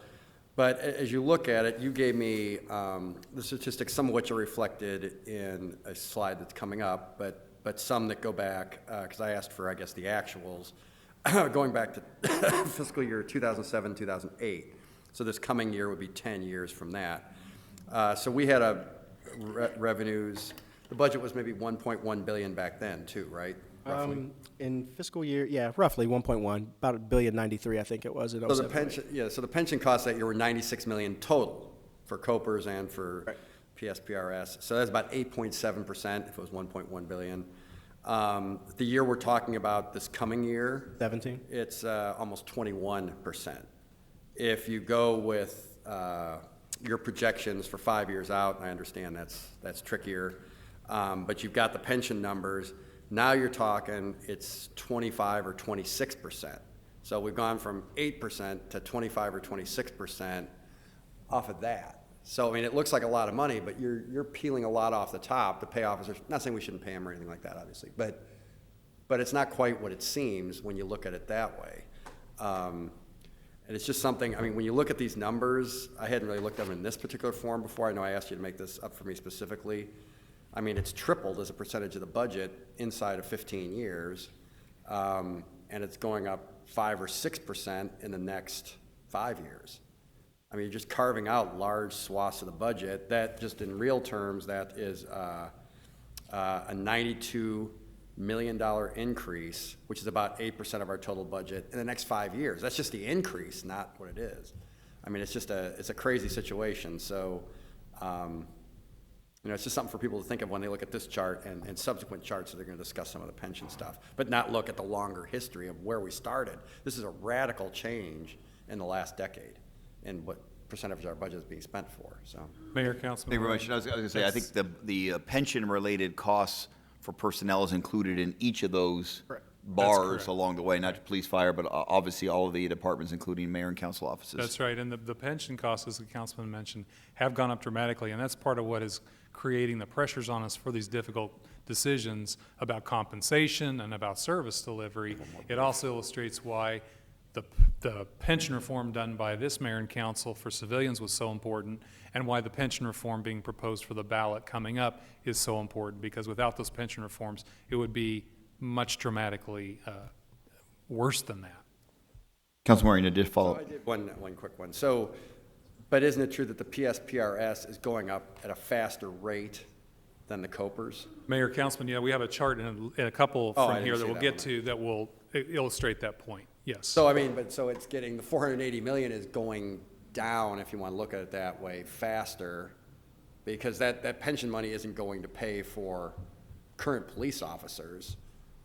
And the percentage of that 480 million that is pension related is going up faster for fire and police than it is for all those other categories. That's correct. PSPRS pension costs are going up faster than COPERS pension costs, and so it puts tremendous pressure on every service in the city and on employee compensation, because all of our innovation efficiency efforts that we put into are really about preserving services while we find ways to pay those pension costs. But it's really tougher to do that with police and fire, because it's almost like they have inflation or something that and the other departments don't have as much inflation That's or something correct. like that. I mean, it Civilian- exacerbates the problem that Because Sal of was the talking COPERS about. reform done by this council and by the voters, the pressures on, from the COPERS increases are much less than the PSPRS, which again is why the reform is so important this fall. Yeah, and it makes it harder for us to do what I think all of us would like to do, put more police and fire out there. It just exacerbates the problem. I thank you very much, Councilman. Mr. Barton? And we will talk about some of those questions a little bit later in this presentation, as Ed mentioned. But when we drill down on this slide, that slide a little bit further, you'll see that roughly 95% of the general fund is concentrated in 13 service areas. And for the most part, those are the service areas that we hear routinely about when we go through community budget hearings. Parks programs, police programs, fire programs, the court, public safety, criminal justice. You'll notice that a large portion of these programs are the ones that we constantly and routinely hear about. Can I move on, Councilman? Or Councilman Pastor? You good? Do you have a question? Are you okay? Oh, okay. She's telling me to pay attention. I'm analyzing the fifth largest information technology, and I am saying in my mind, we're still not at modernization where we should be. We are not. And So- one of the things that's important to point out about information technology, in years past, like probably before 2009, 2010, our IT department used to be almost essentially a cost recovery department, meaning that you didn't really see that much of their budget from a budgetary footprint standpoint, because they recovered all of their charges by charging out to departments. What happened in budgeting and accounting, it became overly complicated. So we decided to undo that costing and peel back those layers. And now what you see is them not charging out to departments, but it's the same cost. It's just now not reflected necessarily directly in the departments that receive those costs. But if you were to remove IT, then you remove the ability of a lot of those departments to continue to provide the services that they provide, because they are the backbone from a technology standpoint for most of those departments, if not all. Mr. Barton, go ahead.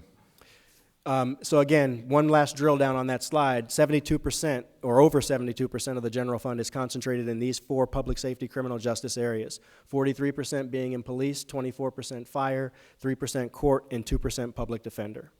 So again, this is the premise, or these are the premises that we worked from as we started to work forward and build the 2016-17 operating budget. So again, like on the revenue side, we had to make a series of expenditure assumptions. The first assumption that I want to walk you through is, historically, when we would do these 5-year forecasts, we were building our expenditures off of basically CPI after we got through that base year. Our base year is based on the reviews that we go through with our departments, that zero-based budget. But the subsequent years have historically been inflated by, for the purposes of this projection, have been inflated by CPI. Most line CPI items. is Consumer Price Index, inflation. So what we did this year, I asked staff to kind of go back and look at whether or not that made sense given what our history has been. And what we determined is CPI is a little overstating what our actual experience has been. So for the purpose of this forecast, we are using our actual historic growth rates, which range between 1% to 2%. CPI goes between 2 and 2.7, 2.9%. So you'll notice that as we go through this presentation a little bit later, you'll see where that has an impact on our expenditure projections as we move forward. The second expenditure assumption that we make is regarding pension, and we'll get into pension a little bit more detail, but all of the pension numbers that you see are based on our latest actuarial pension numbers and rates from our actuaries for both PSPRS and COPERS, being the public safety pension and the civilian pension. The third expenditure assumption that we make is that we maintain the contingency at 4%. To do that across these 5 fiscal years, we're roughly growing the contingency by about $2 million per year. And the fourth item that I think we need to address and state fairly clearly is that this forecast assumes that we continue the existing compensation contracts for the duration of this forecast. What that means, the concessions that are in the current contract, we're assuming that those continue for the duration of this 5-year forecast. If I were to assume anything else, it could be constituted as an unfair labor practice, but any change, either up or down, in the compensation structure would be in addition or less than what we're reflecting in this 5-year forecast. And finally, the upper and lower ranges, again, just like on the revenue, the upper and lower ranges, as we get further and further out from our baseline, you'll see that growth factor gets a little bit bigger. So what does this mean as we look forward to our expenditures? So from an expenditure standpoint, the fiscal year 16-17, we have a range projected right now of roughly $1.173 to roughly $1.150 billion for fiscal year 16-17. That range is there because we are still doing some reviews. We're going through right now our 7+5 technical review. In that review, we look at 7 months worth of actual expenditures and we forecast for the remaining 5 months of this fiscal year. And we also then apply that to next year to see was next year's rates or budget in line with what we're doing. The other thing that you'll notice, the reason we have a range there is because right now, and we'll talk about it a little bit later when we get to the actual surplus portion of fiscal year 16-17, but it has to do with some work that finance is doing. Denise Olson is working on workers' comp, but I'll talk about that a little bit later as well. But essentially, you'll see our expenditures are estimated to go up from 1.1 billion, almost 1.2, to 1.3 billion. The majority of that increase, over $100 million of that increase during that duration of time, is pension. And we'll talk about that a little bit later. But when we isolate pension, so what this slide does is takes the expenditures, it pulls out pension, it also pulls out our vehicle replacement budgets, which are fairly flat across the years. It also pulls out our pay-go. And what you'll notice here is that we're basically maintaining the same level of expenditure outside of those areas. So staff's ability to drive costs down has been remarkable given where we are. And to put it in even further context, the range that we have shown for fiscal year 16-17, that would put us almost at last year's actuals. So again, not much growth outside of pension. And when you go back even further than that, it's still less than what we've spent in prior fiscal years. So I think you've set the tone. Staff is listening. We are trying to drive our costs down. The work that Councilman Gates is doing with innovation and efficiency, the $106 million that we've saved since 2010, it's now a part of our makeup. It's a part of our DNA. And you see us trying to keep our costs as low as we possibly can as we move forward. So pension. This is the elephant in the room. This is the one that's placing most of the pressure upon our general fund. So again, to Councilman Waring's point, you see the current fiscal year pension numbers for our public safety pension at $122 million. That's estimated to grow to $215 million by fiscal year 2021. That's over a 76% increase during that period of time.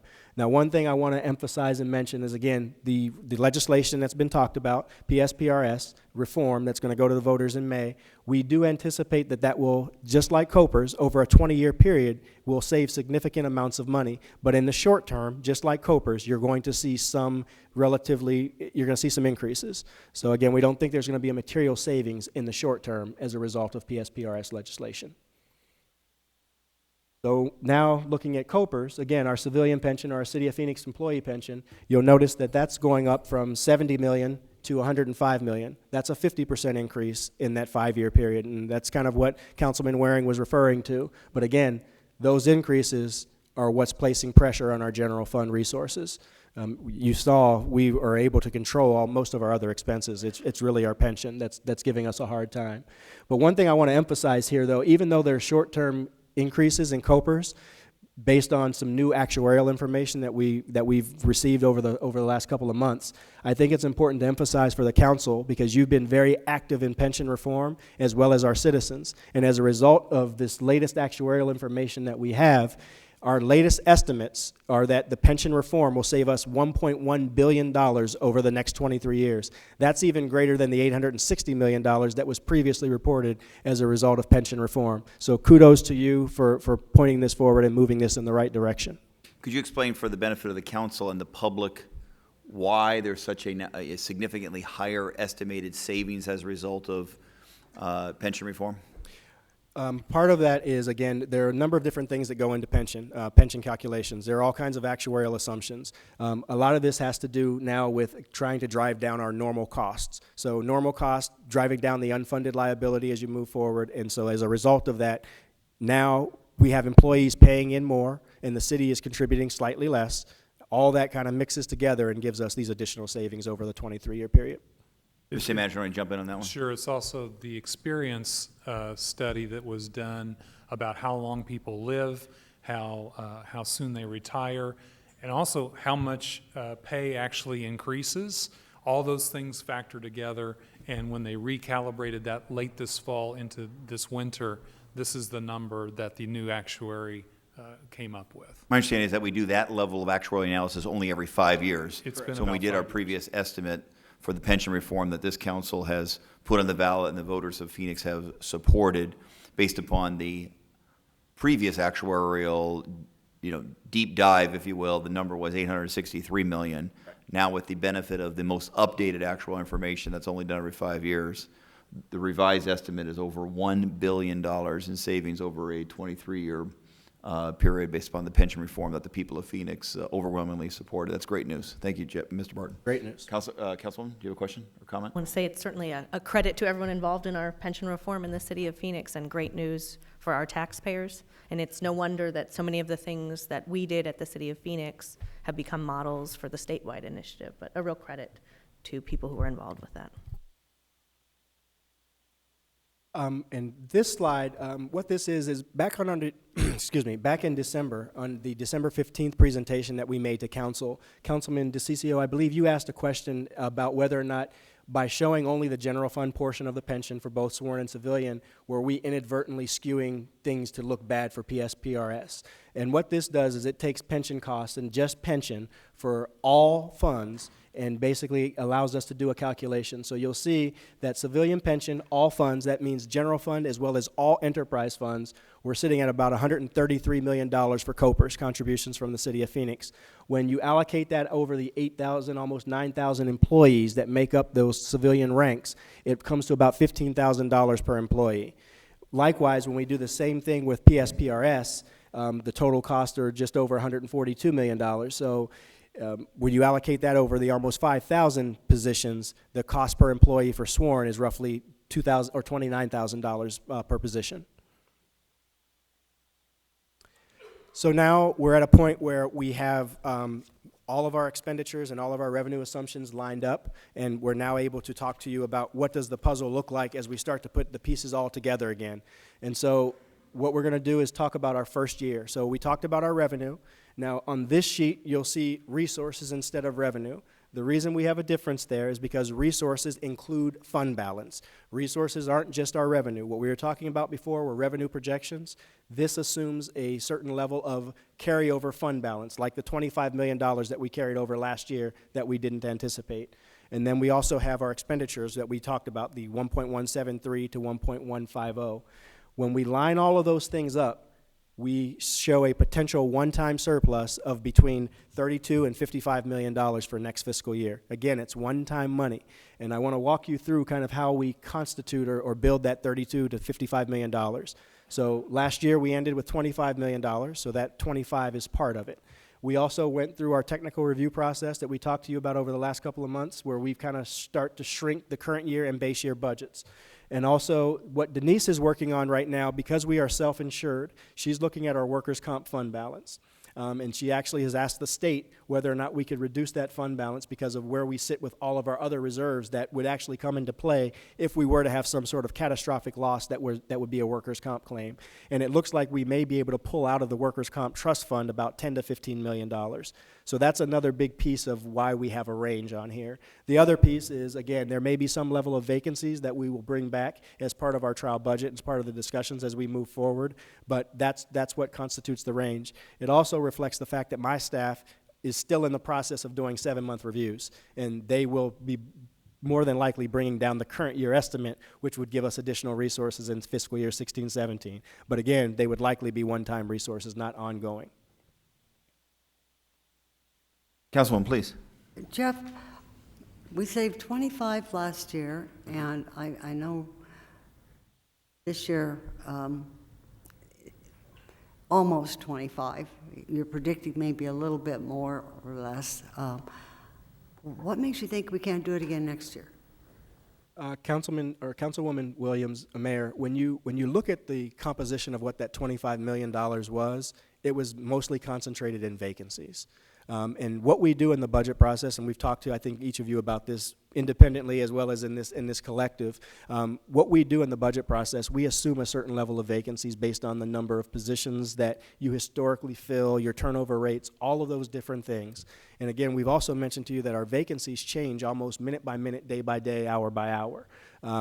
So the main reason, the other thing that happened last fiscal year with that $25 million, there were some timing issues with some of our payments because of the implementation of e-procurement. So those things we don't anticipate being duplicative. They're not going to continue. We also know that some of those costs will have to be paid this fiscal year. So it was savings last year, but we may have had to increase things a little bit this year to compensate or mitigate that.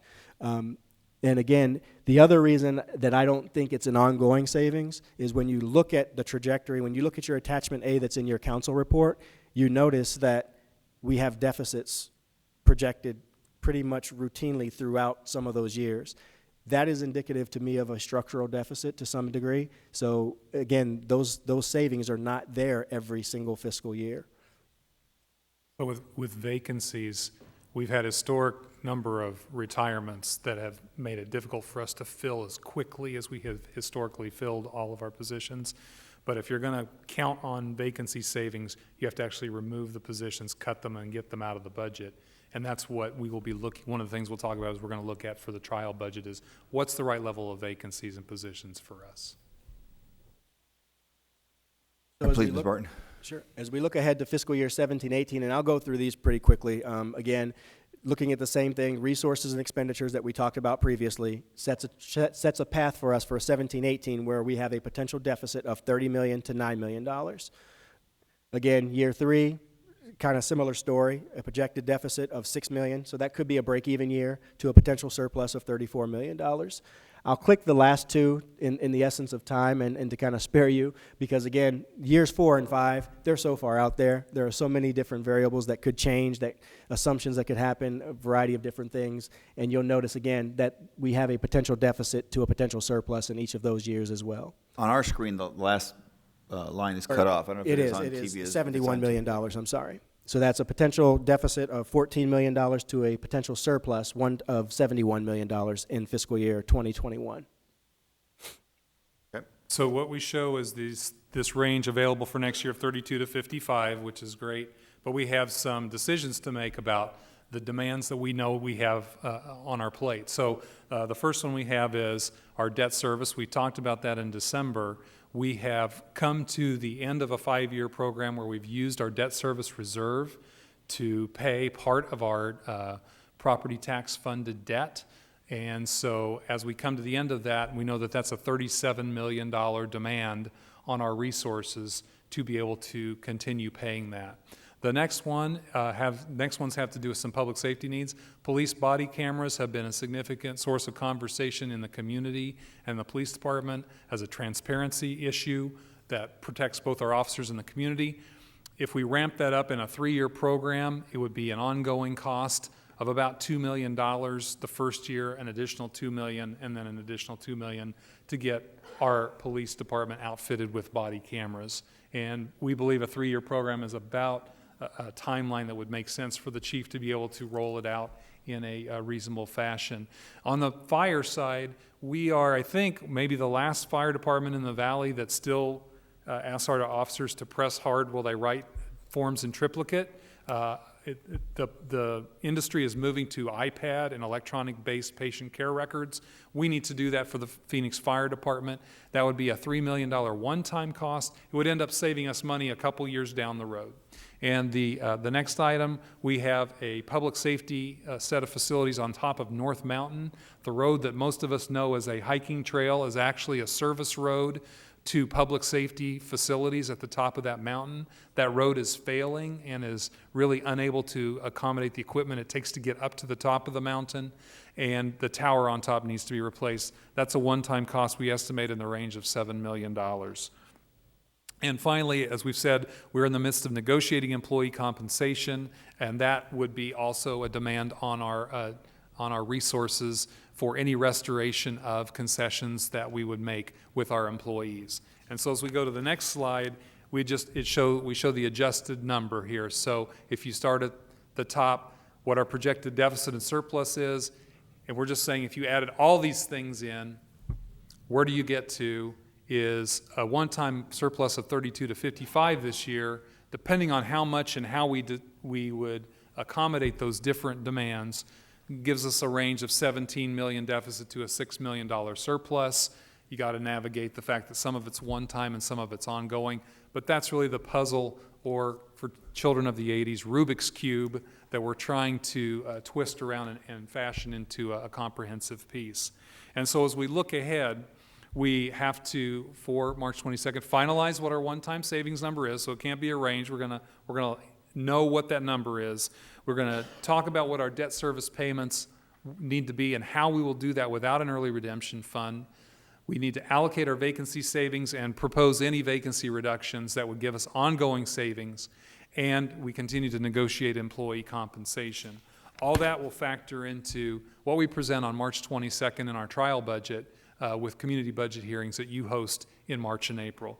So Mayor, members of the council, thanks for giving us the time to walk through this complex issue, and with that, we're happy to answer any questions. Thank you very much, Mr. City Manager and our Budget Director. We do have a few cards here, and that was very detailed information. You mentioned in item number 2 that you felt that you were living the dream in this position. Do you still feel that way? Certainly, Mayor. Okay, we're good to go. All right, good. We'll now turn over to members of the public if they want to comment on the information that was provided, and then I'll turn over to members of the City Council. We'll start also, just like item number 2, Will Buvidas, representing Phoenix Law Enforcement Association. Any comments you have, followed by Dory Levy, followed by Jennifer Wozniak, Angel Hernandez, and then Deborah Novak Scott. Mr. Buvidas, good to see you. Will Buvidas, still up here. I can tell you guys, I'm not going to talk about negotiations because I can't, but I can talk about the budget, and clearly employee compensation is in the budget, so I'm going to talk about that. And that is a couple things. You guys are losing the workforce. We've had 6 years of concessions, okay? And those savings are all from the employees, okay? This year alone, Healthcare Task Force saved over $11 million in healthcare savings to the general fund. Those workers' comp savings, that's directly from the employees. It's employee costs that's being saved. Phoenix is no longer the employer of choice. I had a membership meeting today, and you guys have heard what I heard from my members. All I hear about talking about is, I can't wait to get my 20 years on to get out of this hellhole. Phoenix is a crappy place to work, okay? My men and women who go out there and do their job every day no longer want to come work here for Phoenix. We can't hire enough cops. We're so far behind. If you look at that hiring plan, we have to add so many more positions in May, June, and July. The reason we're adding those extra positions is because we haven't been able to keep up with hiring over the first 7 months of the fiscal year. We can't find people to come work in Phoenix. Mesa PD just did a recruitment process last month. It was open for 1 week, and they had more people than they could test in 1 week. So we have to ask ourselves, why are people wanting to go to Mesa PD but not wanting to go to Phoenix PD? And I'll tell you why right now. The number one reason, they see the 6 years of concessions. Why would you come to Phoenix when you're just going to take another pay cut? They're sick of it. Again, we've done our part to savings. As you know, us and Fire led the PSPRS pension reform with the governor, with the legislators, with you guys, which you guys voted on unanimously to pass. That will start curving those costs sooner than later on the PSPRS projections. And the other thing, too, is every other city in the valley has a floating property tax rate. We need to do it. I'm sorry, it might take some political will to do it, but it needs to be done. The only way we get out of that mess that you see there, all those red lines, is to go to a floating property tax rate. And I'll just finish up. I think if you ask the employees to give more concessions, to not get their 4.2% back in this budget, I think that you really will start to lose the workforce, because I think they've given all they can give. So I'll just leave it at that. Thank you very much. Thank you very much, Mr. Buvidas. Dory Levy? Good to see you. Good afternoon, Mayor and City Council. My name is Dory Levy. I'm a police communications operator and work 911 and police dispatch. I have some issues with the 5-year budget forecast that I would like to address. In regards to the police body camera program, it states the cost is estimated at between $6 and $9 million. According to an article dated January 22nd, 2015 on azcentral.com, Chief Yonner stated that Phoenix PD would explore grant funding options for this expense. Have we received any grants? And if grant money was received, has that been figured into the budget? Also mentioned is the failing public safety tower and road on North Mountain with a replacement cost of $7 million. Shouldn't this tower be replaced by the Regional Wireless Co-op? Their funding comes from annual membership fees and special assessments of its members. These members are the other law enforcement agencies whose radios also use our towers. One of the items the annual membership fees are supposed to be used for is network infrastructure replacement. Why would this be paid for out of the City of Phoenix General Fund? And my final issue is the budget forecast states that any labor contract restorations would require new revenues or reduced expenditures elsewhere in the budget. Under resource assumptions, it states that there's no plan for future fee increases or decreases and no new sources of revenue. Does this mean that you're going to once again fail to restore the pay that has been taken away from the employees for the last 6 years and continue balancing the budget on our backs? Why are you not planning any new sources of revenue? With a population of approximately 1.5 million residents, a few more dollars per resident per month, a mere $36 a year, would generate $54 million additional dollars in revenue. Why not bring back the food tax? Other cities still have it. That would make more sense than continuing to take $2,000 to $3,000 per year away from each city employee. Enough is enough. Thank you. Thank you very much, Ms. Levy. We can't address that last question as relates to employee compensation because of the ongoing negotiations. However, body cameras, we did receive one of, if not the largest, COPS grants in the country to outfit a significantly higher number of officers with body cameras now, but to deploy it for every single officer on the street, which is what I proposed and Council Williams proposed, and I think what the city manager is recommending that I think is likely going to be in our budget proposal that he puts forward to the public. There is not grant funding available for that. That is going to have to be something that comes out of our general fund if we're committed to making sure, as I think I am, I'm guessing the majority of our council is committed to getting body cameras, every one of our officers on the street. That will have to come out of general fund money. On the issue of the radio tower, I don't know if Ms. City Manager, if you have an answer. It's a good Mayor, question. Why isn't that out of the regional cooperative? It's a very good question, but the agreement among all the partner cities is that each city is responsible for the hard infrastructure in its own city. So Scottsdale has to deal with Thompson Peak. We deal with North and South Mountain. Others deal with the white tanks, and those costs are held by the jurisdiction in which that cost sits. That's part of the cooperative agreement. Can I ask a follow-up question? Of course, Councilwoman. Is it something we've looked at for UASI funding, or maybe looking with our tribal partners to see if 12% funds could pay for probably a small fraction of it? But We absolutely will look for all available sources of revenue so that we don't have to go to the general fund for that. We're just preparing for the outside contingency in the same way the mayor mentioned on body cameras. If we get grants, that's wonderful, it frees up resources. We just don't think at this point we can count on that, but it doesn't mean we won't try for that. All right, thank you very much. Jennifer Wozniak, good to see you. Good afternoon, Mayor, Vice Mayor, Council. I will not talk about bargaining. I realize I'm prohibited from doing so. However, looking at the budget and looking at the member salaries that I represent, I actually represent members today that are eligible for food stamps. That isn't something I take lightly, and I find it disgusting. They work for the city of Phoenix.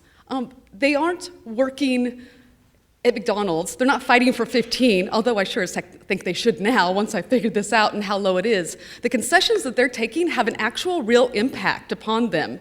So when I represent groundskeepers and gardeners and street maintenance workers and SWEOs, the solid waste equipment operators that drive garbage trucks, I'm representing a great deal of people who are eligible for food stamps, but they work for the city of Phoenix. I know I'm typically known for being smiley and happy, and I still smile quite a bit, but I'm pretty annoyed and pretty frustrated at this point to have to stand at the dais and see a projected budget that doesn't include restoration of any concessions, that it continues the 2010 salary that they've been living on and are eligible for food stamps, $12.96 an hour. I don't know anyone that's a family of four that can live on $12.96 an hour. And I hope that when we consider the budget and the upcoming fiscal year and the 5-year projections, and Jeff and the city manager have done a fine job of looking at these numbers, and I commend them for that, and looking at vacancies and long-term vacancies that I've actually brought up, I hope that you consider restoration so that the people that I represent are no longer eligible for food stamps in this country, because I find it disgusting and absolutely miserable that I have to stand at the dais and ask for that. But I hope that you consider that in the next budget season. Thank you. Thank you very much, Mayor- Ms. Wilden. I was just going to comment Ask that that Jennifer. is not, and I appreciate the statements and the comments and the passion which you brought in terms of employee compensation in the 5-year forecast for purposes of not creating unfair labor practice. That's the reason why it's static. It is not meant as a policy proposal in any regard. Councilman, do you have a question for If I Ms. could, to Wozniak? Jennifer Wozniak. Hi, Jennifer. So is that an average, the 1296 for your, basically, I'm thinking that's an hourly wage, correct? Yes, it was the hourly rate that's posted on the city website today for groundskeeper. It's $14.40 for a street maintenance worker, which is also eligible for a family of 4 for food stamps. What's the lowest? $12.96 is the lowest that we $12.96, represent. okay. I believe $17.70 was step 1 for a SWIO, but That's your don't count on range. that. Fact check that one. No, I Yeah, but yeah, the average is not. That was the lowest. Okay. All right, thanks. Thank you, Councilman. Ms. Hernandez is next, followed by Deborah Novak Scott. Is Angie Hernandez here? Oh, you deferred time. I apologize. Good afternoon. My name is Deborah Novak Scott. I'm the Vice President of the Unit 3 Union, AFSCME Local 2960, and I'm here on behalf of our Executive Board. Frank Petoli, the President, and I were concerned that on Attachment A, it clearly states no assumptions have been made concerning future labor contract negotiations. We understand the logistics of that, but you talk about debt services, and these employees of the City of Phoenix have given 4.1% to this city to help it out in bad times. When there's a forecast surplus, that should be an automatic, that we believe that should have been on there, that this is what we owe the employees, just in the whole transparency. We owe this money. It's just like owing any other party. We actually have employees that make $10.59 an hour, a library clerk 1. They then pay their 11% towards their pension. They lose 2.7% due to the furloughs that we're taking, and they lose another 1.6% in wages. For the life of me, I don't know how they support themselves, let alone a family, on that kind of wage. The City of Phoenix needs to include the restoration of the economic concessions in the budget forecast. If we hope to attract, retain new employees, retain our current employees, we need to restore the concessions. Thank you. Thank you very much. Now, according to my card, you were going to donate your time to Angie, but I think that got reversed and she donated to you. Angie, did you have anything to add, or did she speak for you? She got you, okay. Those are the cards I have. I'm now going to turn to members of the council for questions or comments. Vice Mayor, did you have any questions or comments? I just have a couple of questions, and our city manager was just kind of addressing it, but I want to go back to it. The vacancies, how many vacancies do we currently have? So Councilman Valenzuela, Mayor, members of the council, as of the January 4th vacancy report that I ran, we had roughly 555. I'm currently working on an updated vacancy report that's dated February 17th, and that's the one that we will ultimately work from. As of that report, I think we had roughly 551 general fund vacancies. Right. And when I got the briefing, and to me it was a bit obvious in why we can't simply sweep the number of vacancies that we have to fix the budget issues. That's, we heard from a representative from the police department, and I'm sure you'll find others from the fire department and every other department talking about how difficult it is to bring people in, whether there are recruitment issues or simply background checks, getting people. We shouldn't lower the standards for any of these positions. So I just want to stay on this topic for just a moment. So we have that many vacancies. As you mentioned, Ed, at some point, it sounds like we will have that discussion to figure out how many vacancies we can actually sweep. If this council decides to do that, if you decide to propose that. But for those who are at home, who are looking at that number and just simply saying, we could do without those vacancies and it'll fix a huge problem. I don't think that's the answer, correct? And you want to elaborate on that? Mayor, Vice Mayor, yeah, vacancies are very tempting, but you have to look at what the vacancies are, and a large number of our vacancies are 911 operators, parks groundskeepers, accountants, street maintenance workers, It's positions that we need to really keep the city operating.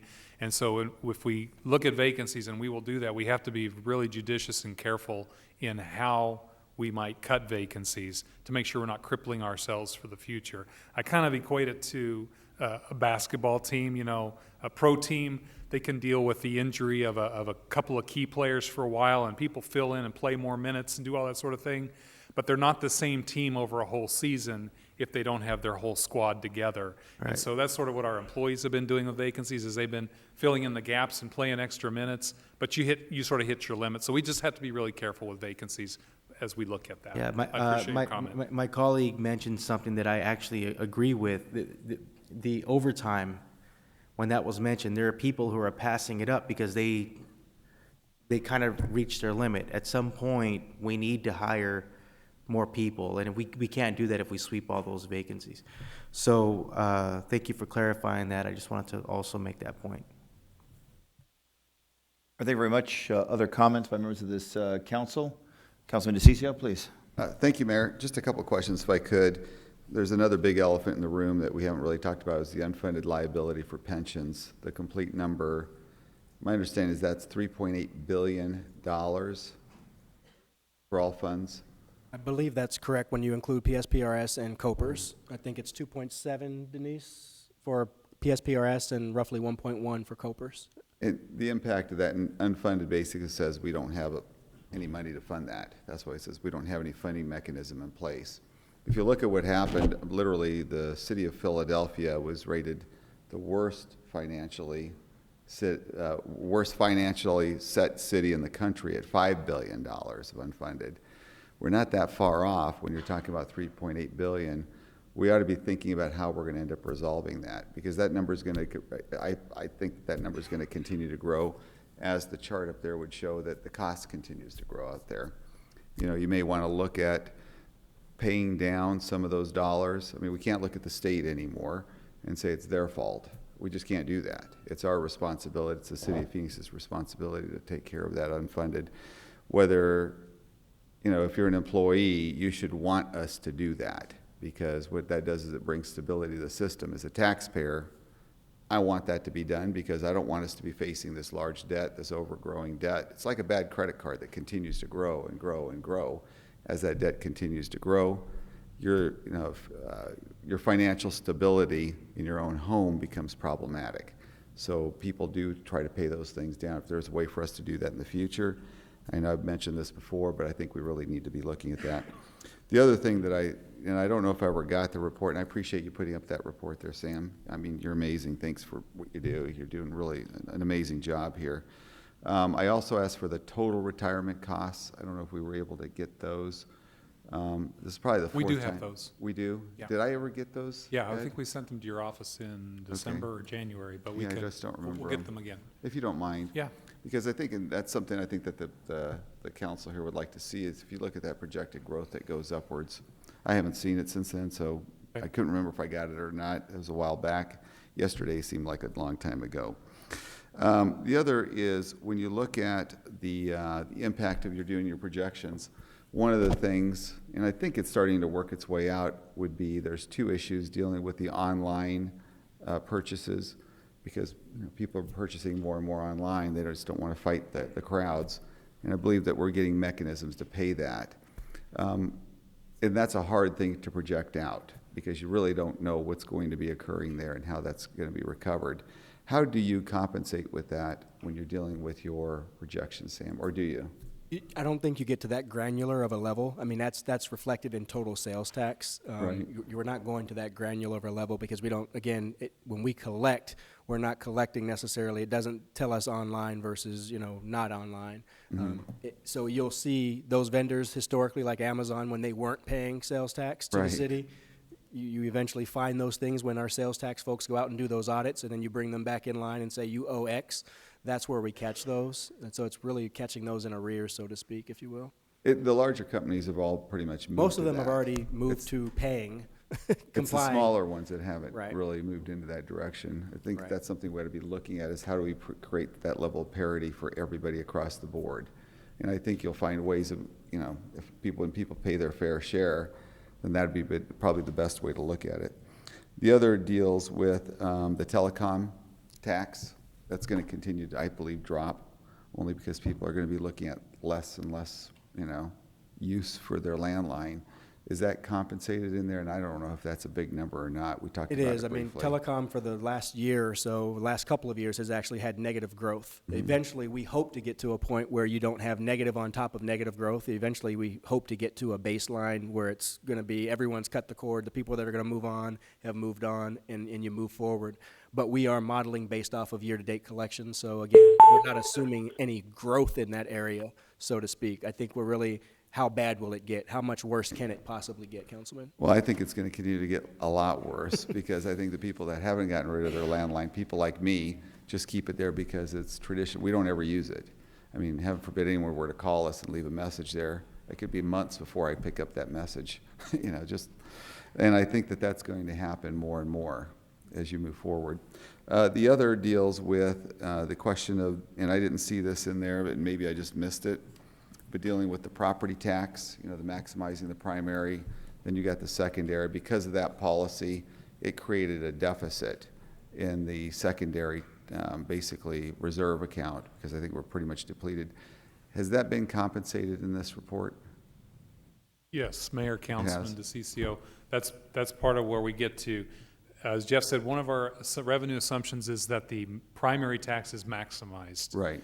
Because the philosophy there has been, we need to pay for our ongoing operations first, and that's what maximizing the primary does. So that 37 million number there in the middle is now moving forward, the gap between what our secondary will collect at the existing rate and what our debt service is. And so that's one of the pieces of the cubes on the Rubik's Cube that we got to fit into place as we move forward.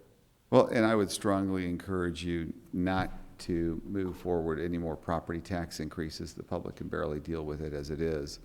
And because that's always an issue that's out there, that's outstanding. And so just for the public to understand what occurred, and for whatever reason, government uses the language that most people just don't understand. It sounds really kind of cool when you say maximizing the primary. Very positive language, but it's actually a very negative thing. It's a bad thing for the budget. So what ended up happening is you had revenue reserves in your secondary, which pays for your capital expenditures. So the city of Phoenix, in order to pay for its ongoing operations, has been taking money basically from this area, from basically your capital, creating a deficit over here because we had about a $331 million, I believe, reserve. As we were draining monies from that account, we ended up creating a deficit that we're at today, even though there were cuts in some of the bonding programs. So with that down that low, as these expenses continue to grow on this side, you got to take the money from somewhere, or you don't have to, quite frankly. So by doing that, the city set up the stage of a potential property tax increase. And it wasn't done by the public, it wasn't done by the economy, it was literally a decision, a policy decision. So I'm going to hammer that real hard if we ever head in that direction to raise property taxes, because that's what did occur. It's been occurring for several years now. So I would really hope that we would keep that off the table as we look for maximizing revenue. And I don't think I've got any more questions. Thanks, Mayor. Thank you very much. Any other comments or questions by members of this council? Councilman Gallego? Thank you. This morning was just one illustration that when the City of Phoenix responds, it's a team effort across multiple employee units and groups. And so it's important to me that we have a budget that is fair to all of our employees. I appreciate everyone's dedication to a successful city, and no one group can do it alone. I also think we need to look very hard at vacancies, because they are often very important services, and just because someone retired doesn't mean the work they did does not continue to be important. We eliminated vacancies a year and a half ago, and disproportionately in my mind, those impacted lower income residents. So we took away individuals who work on blight and other issues which are very important to my community. I'm also hearing a lot from constituents about calling the non-emergency number on the safety side and the wait times there. And those are important calls. We want to be able to respond quickly. We don't want to be pushing people to call 911 if they can't, but it's where we're going if you're not going to get response when you call the non-emergency line. And that's an important part of public safety as well. So all of those positions are important, and I've asked for an update on just general trends on where those vacancies are, because I don't think we can assume that those are services that we can eliminate without looking carefully. It's certainly easiest to eliminate vacant positions, but it's our responsibility as policymakers to make hard decisions and make sure that we're doing targeted cuts or efficiencies and not just taking the easy positions, because those are often very important parts of our city of Phoenix. Also think we are doing well, and our partners are passing on a lot of expensive costs to us. It was hard to see 7.3% increase in the cost of bookings at the jail, and so that's something we need to ask them to step up and manage those costs. And understand they've had a lot of lawsuits to settle, but that hurts us as well. I spoke in my opening comments, I was disappointed that we had hazard mitigation funds coming in from the federal government, and that the hazard we decided to mitigate was underfunding in the PIO's office at the Department of Emergency Management, when we have real people with real safety risks out here. And so I hope that at the state level, they will fully fund state government so that we can get the money that's targeted towards hazards, towards real hazards, because we do have infrastructure challenges that impact our residents, and it's our responsibility to address those as well. We also have a lot of folks who still have expectations from the 2006 bond, and Councilman Nowakowski and I hear about the Levine Community Center regularly, and we have not forgotten that as well. And we're getting more expectations regularly about updating our technology, investing in body cameras and all, so pressures are definitely multitude. But we do have a lot of small successes. I just heard that our blight lien collection program is bringing in good revenue, and we just hit our 1,000th participant already in the Municipal Compliance Assistance Program, where new revenue is coming in, and people are getting their driver's licenses, getting back out on the streets. Got to meet an individual who'd not had a license in 7 years, and now has a driver's license and can get to work more easily. So hopefully his family will do better, and our city can do better when we get that revenue in from those fees as well. So I hope that we'll continue to look for wins for our citizens and get revenue in areas that fights blight or helps people get to work, because those are the best when there's not as much of a trade-off, but we really are making life better for our citizens and increasing our revenue. And also hearing a lot from our senior citizens that their pressures are on as well, so we need to continue to be responsible as we go forward and make sure we have a budget that's a win for our community and our employees. Thank you very much.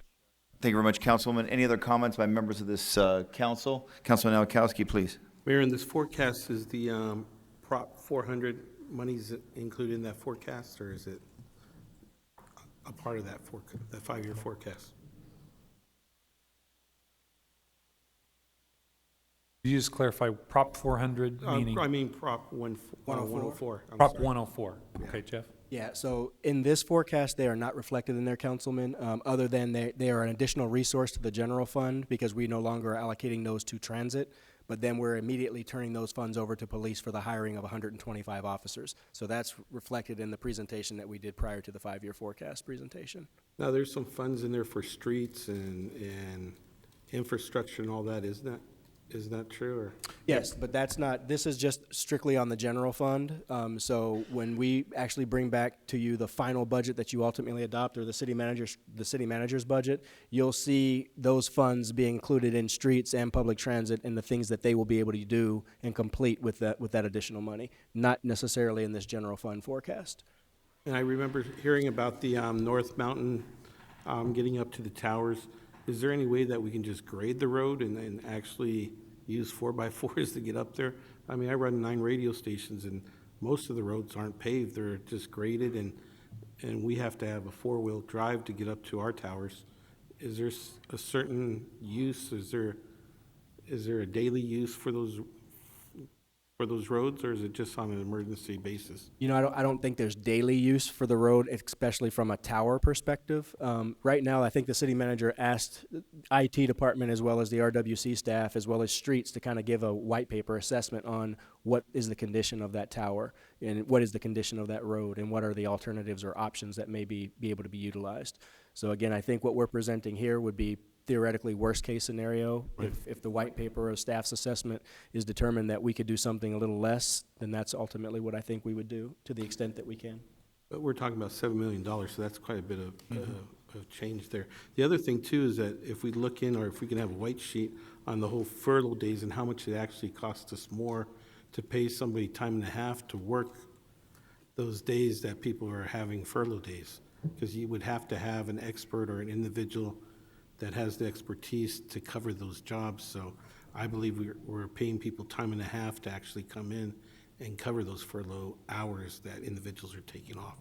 So maybe in the future, if we can have that, a white sheet to see how much money we're actually saving or how much money we're actually spending on granting furlough days. The other thing is I really want to look into this budget where we're restoring our employees monies that they've been so grateful to give to us. I mean, 6 years ago, we were in a deficit, and we asked our employees to step up. And I think it's now our turn to really step up and make sure that Phoenix is that place where people want to come back to work, where people are proud of putting on that Phoenix shirt, where people are proud to work for our police, fire, and all the different departments in the city of Phoenix, and that they are ambassadors of our city. It's sad when you go out there and we're visiting the parks or a library or a rec center, and the things that you're hearing is the morale of our employees are down. So I really want to figure out a way that we can restore all those funds that we're so grateful for them to be team players and to help us during those hard times. And I think that we're seeing some light at the end of the tunnel and that our employees should benefit from that. What's really concerning is that there's a few of us on the council are out there asking employers to pay at least $15 an hour for their employees. And it's sad when I'm hearing that we're not even close to that, and that we're even at $10 and $12 an hour, and we have families of 4 individuals, and that they can actually go onto food stamps. That's not the type of city I want to be known for. I think we need to look at ways to making sure that we're paying just wages, and that we look at a creative way to find the resources we need to make sure that everybody in our city is at least making a just wage and able to live with the salary that we're giving them, and that they don't have to ask for any food stamps or help from the government. That really saddens me. It's surprising. I never knew that was happening. So thank you, Jennifer, for bringing that up to us. And I just really want to make sure that when we go out to the community with our budget, that we have different options, and that we all have to look at what's the needs of the city of Phoenix. I mean, there's a lot of wants out there. We want a lot of things, but we really need to make sure that we look at the needs. And I think one of the needs is really taking care of our employees that are wearing 2 to 3 different hats, and making sure that they have the backup, especially our police officers and firefighters, when it comes time for these emergencies to happen. I know that we work great as a team, and we pulled together like a Team Phoenix approach, but I mean, we're running out of soldiers out there, we're running out of staff, so I think that we need to really give them some relief, and hopefully in this budget hearing, we can come up with some solutions and finding those reliefs for all those employees that we have out there. That's it, Mayor. Thank you. Thank you very much, Councilman Nowakowski. Other comments by members of this council? Today's presentation was for information and discussion. Obviously, a lot of food for thought. We anxiously await the city manager's trial budget, which will be presented to this council and the public in mid to late March. And then we will have budget hearings all over the city, hosted by the council members and myself. And I very much look forward to hearing from the public as to their thoughts, analysis, ideas about the city budget. With that, we'll move on to the next item. The next item on our agenda here today is the state legislative update.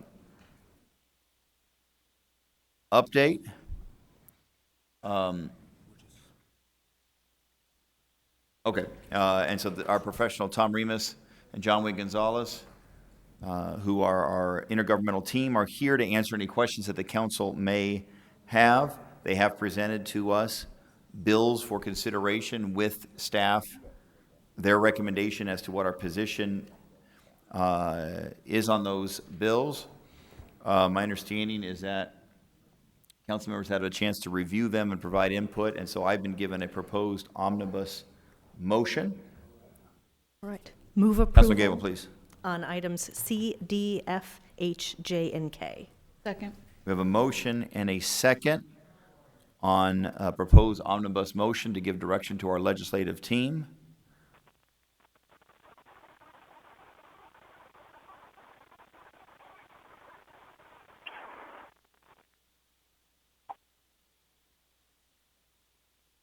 Okay, so that's a proposed omnibus motion. We have a motion on it. We have a second. All in favor say aye.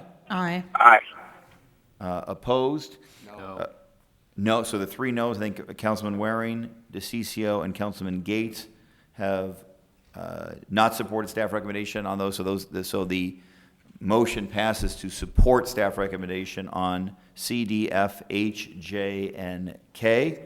My understanding now there is a second omnibus motion, and this is based upon some council members providing input as to which ones they wanted to vote no on, so there may be a different group. We'll see what happens on this one. Is there a second omnibus motion? Move approval of item A and move G and M. And I should as be careful, monitor. move approval really in this context means to support staff recommendation on those items, because really that's what we're doing, is staff's making a recommendation of what our position should be on those bills. So it's, I guess, move approval of staff recommendation. And in this case, it is, item A is critical health information, emergency responders, which we are supporting. So that's A. And then we would monitor items G and M. Second.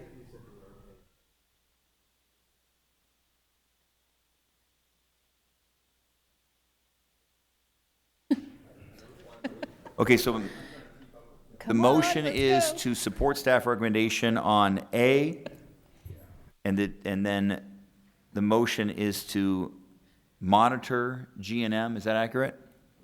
Okay, we have a motion. Do we have a second on that? Second. We have a motion and a second. All in favor, say aye. Aye. Any opposed? Okay, so that motion passes. And now the remaining items are B, E, I, and L is my understanding. And those items, let's go to item B to see if there is a motion on it. I'm going to make sure we, Approval of item B, teenage drivers communication devices prohibition. okay. Second. So we have a motion to support staff recommendation. Just a second here. I had questions on three of them. I did not have a question. Okay, I'm just a moment here. Okay, so item B, staff recommends supporting the teenage drivers communication devices bill. We have a motion, we have a second. Questions on that, on item B? Councilman Waring, please. Thank you. So is this my understanding is there are things you get pulled over for and things if they catch you doing when they're pulling over for something else. I think it's primary and secondary. Are those the terms? Okay, you're nodding, so apparently so. So which is this? I guess I didn't see that in here. Mayor, Councilman Waring, this is a secondary offense. So if an officer was to pull over a driver for another reason, this would be something else that they could address at that time. Okay, then I'm okay with it then. I won't vote. I just wanted to ask that question. Okay. Yeah. So any other questions or comments by members of the council on Representative Karen Pfan's bill? Okay. All in favor of staff recommendation on B, say aye. Aye. Aye. Any opposed? That passes unanimously. Item E is next. Item E is a bill concerning Photo radar. I'd say originally was had to do with some of the chiropractic industry, but now, okay. So staff recommends opposition to a bill that would, well, I guess, let's see, Tom or John Wayne describe E so the public is aware. Yes, Senate Bill 1520 received a strike everything amendment, changing the underlying bill. And what the bill is calling for is that at the next general election for the city, that on the ballot, the question of whether or not a photo radar program can exist needs to be on that ballot. And when staff, law department looked at this piece of legislation, the concern is that through state law, trying to mandate an election of what would be on the ballot and calling for an election when that authority via the charter rests basically with the mayor and council, if not the Phoenicians who are able to put such an item on the ballot. And so that is the biggest concern, again, making sure that the mayor and council and the residents of Phoenix have that authority to decide what items go on an election and when, versus a state law that's trying to force that onto Phoenix and other cities as well. Okay, so the motion on E, was there a motion already? I apologize. Move approval. We have a Staff's move to recommendation approval of to staff oppose. recommendation, which is opposition to SB 1520. Do we have a second? Second. Any other comments by members of this council? All in favor say aye. Aye. Any opposed? No. No. I think there's three, so I think it was Waring, DeCiccio, and Gates. Is that correct, Councilman Gates? Okay, so 3 noes on that item, so that means this council is supporting staff recommendation on item E. Next item is item I.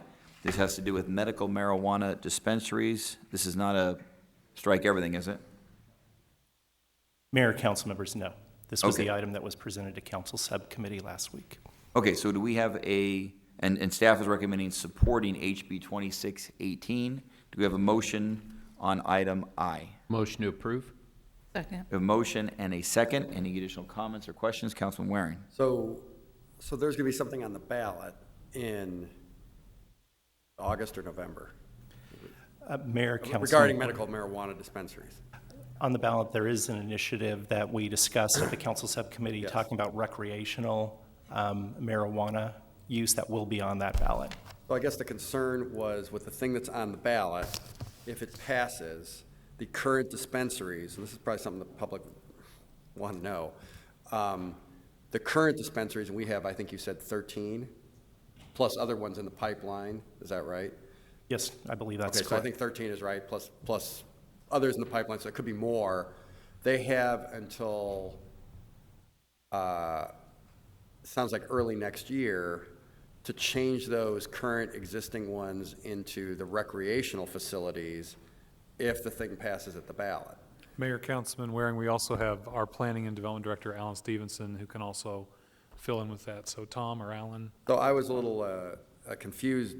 This description, I wasn't sure what this was doing and how it relates to that. It sounded, when I read this, like it was going to make it easier to move these things around, and then it also sounded like, from what your description at the subcommittee, which not everybody obviously was at, so they may not know, that then that would subsequently make it easier for the facilities that already exist to move the recreational facilities, to become recreational facilities and move around in neighborhoods maybe we don't want them. That was what I gleaned from this. Is that wrong? Mayor, council member, let me see if I could answer that, and I'll turn it over to Alan to fill in the blanks. So you are correct. In House Bill 2618, what this would do is it would only allow dispensaries to move within their current CHA, their current community health analysis area. It would not allow outside dispensaries to move into a different CHA. With the initiative, there's concerns that a medical marijuana dispensary could then turn into a recreational dispensary. So if dispensaries did move into the Phoenix area, into the CHAs in this area, there could be some unintended consequences. And Alan, I'll turn it to you if I've missed anything with that. Can you stop right there? So the ones that already exist, we couldn't really prevent that. They already moved where they could move. Does this let a current, so let's say we put a current one was on Cave Creek Road. Is it now going to move into a more residential area because of this? And then if the thing passes at the ballot, does it get to turn into a recreational facility, you know, closer to a school or closer to a neighborhood? I don't think that's what any of us wants. Do we know the answer to that? I mean, the staff is saying it supports the bill. I don't think the staff would support the bill if it thought that, but Mayor, why are we Councilman supporting Waring, this bill, I guess is another way I to know phrase it. Alan and his team in planning and development have followed this closely and could give you some more information. Mayor, Councilman Waring, this particular bill does not change the underlying zoning requirements that would still have to be met. What it does is change make the Arizona Department of Health Services change part of their rules that allows someone who has a dispensary license to move from a CHA in far-flung parts of the state into a different CHA. So when the Medical Marijuana Act was passed, they originally had a rule that only allowed for one dispensary per CHA. If you remember that map that we showed at subcommittee within Phoenix, we have about 15 different CHAs. And so their original rules said just one dispensary per CHA spread throughout the state. At the very end of their rule public comment period, the last draft that came out allowed for those dispensaries to move after 3 years. So you could have won a CHA or won a dispensary in a far-flung part of the state. After 3 years of operating, you could move into a more populous part of the state. That's how the current DHS rules are out there. And what this legislation is proposing to do is require that within a CHA, you can only move inside that one CHA. You can't go from a far-flung part of the state inside the city so that you would have more within those CHAs. Either way, they'd still have to meet the zoning requirements as we have them spelled out and are looking to increase as part of what we're undertaking today. So Mayor Allen, and I guess Tom too, so it doesn't, the scenario I laid out and addressed to Tom, that's not gonna happen because you'd still have the underlying zoning, so you couldn't put it right next to a neighborhood or too close to a school or anything, you know, the existing rules still apply. Right, Mayor, Councilman Waring, you are correct. So, sorry, refresh my memory. So the medical marijuana passed at the ballot, right? So this is changing a ballot initiative? No, Mayor? Is that? Oh, I'm sorry. Mayor, Councilman Gates, can you provide some clarity? Yeah, so my understanding is this is not changing the ballot initiative. This is merely addressing the rules that Department of Health Services promulgated based, they didn't even address, yeah, the initiative didn't even address So this. this isn't in the initiative. And by this the is way, after. this is in lieu of trying to change the rules, because as you know, the rules process moves much slower. But, you know, this is frankly, the governor's office suggested this was the best way to address it, is to do it in the legislature. Mayor and council member, I'll also point out, with this particular measure, there is a three-quarter vote in order to amend it as well. It's my understanding no one signed in opposition to this bill. Mayor, Councilwoman Gallego, that is correct. So just to the public at home, 'cause I was confused reading this, they may be confused too, depending on how you read it, how this might go. I didn't know the governor was supporting it and so forth. I was curious about what all this meant. It sounds like if you boil it down, it makes it harder for medical, excuse me, medical marijuana facilities, which again, if the thing passes at the ballot this year, may become recreational facilities. I guess they're still trying to sort that out legally, but that's certainly, from what the subcommittee report was, that possibility is definitely there, in your minds anyway. Excuse me. Well, thank you. I appreciate that. Sorry for the coughing. But it sounds like this makes it harder for the scenario that I potentially envisioned of it moving closer to a more populated area, or more houses and stuff. This tries to prevent that. Mayor, Councilman Waring, that is correct. Thank you. I think what it actually does could is move to a more populous area within the CHA, but as long as it's zoned appropriately for that. I want to make what it does is it doesn't allow someone from Kingman to move to Phoenix because they would be moving from different areas. That's what this bill does. It requires them to stay within their pre-existing defined area. Mayor raised a good point. But it could move closer to people within Phoenix. I mean, it could be, we have a pretty dense city, period, but there are areas that are less dense, Levine and so forth. So they could move from there to somewhat rural area to much closer to downtown, say, is that? If it's within the same CHA and properly zoned, I hope I've correctly stated that. That is correct, Mayor. And the CHAs are pretty big. I mean, there's only, what, you say 15 of them? Correct. They're roughly the size of our villages. So 100,000 people roughly, we've got 1.5 million, 1.6 million in the city. So the CHAs are within a city boundary? Yes, Mayor, Councilman Waring. There so are CHAs, 15 in Phoenix. 15 CHAs within Phoenix. Our Some of city those are- boundary is the boundaries of. Well, some of those are a portion, so we share one with Peoria. Oh, part of it's in okay. Peoria, that kind of stuff. Okay, all right, so I was asking. But this doesn't change any of the underlying zoning rules. So our rules that are in place today still have to be met irregardless of whether or not this legislation is passed. The zoning text amendment that you guys are currently looking at that was discussed at the NHD subcommittee to strengthen those rules would still have to be met in the future as well. This would be an additional protection to say that within a CHA, you can only have one dispensary, so you can't have more dispensaries, even if you met the zoning requirements, if this passes. So they couldn't be more concentrated than is already the case? They could not be if this went forward. Now, for a particular neighborhood, if one was on the western boundary of one CHA and somebody wanted to move to the eastern boundary of the abutting CHA, it could be more concentrated in that sense, but not within the overall roughly 100,000 person area. Mayor and Councilman Waring, that is correct up to a point, because we do have zoning spacing requirements. They have to be a mile apart from each other. And that doesn't seem that, I mean, it's really not that far when you put it that way, so. Okay, I think I'm good, thank you. Thank you very much, Councilman Waring. I don't think anyone's suggesting this is the perfect solution, but it's perfect. It is a good solution in light of the legal constraints in which we operate. Councilman Gates. Yeah, and I would agree with you, Mayor, and I just want to say thanks to our legislative team for their work on this already, and with other stakeholders, and certainly moving forward from here, assuming that the council will be supporting this item. Thank you, Mayor. Thank you, Councilman. All right, we have a motion in favor of staff recommendation, which is to support HB 2618. We have a second. All in favor say aye. Aye. Aye. Any opposed? That item passes unanimously. I think we have one more bill that our staff is asking for our advice on, which is item L, Home-Based Businesses Licensing Moratorium, SB 1424. Our staff is recommending opposition on item L. Do we have a motion on item L? Councilwoman Move Geigo? approval of staff's recommendation to oppose. You have a second? Second. We have a motion and a second to support staff in opposition to SB 1424. Councilman Waring. So Senator Farnsworth, Mesa, why did this come about? Why is this bill a bill?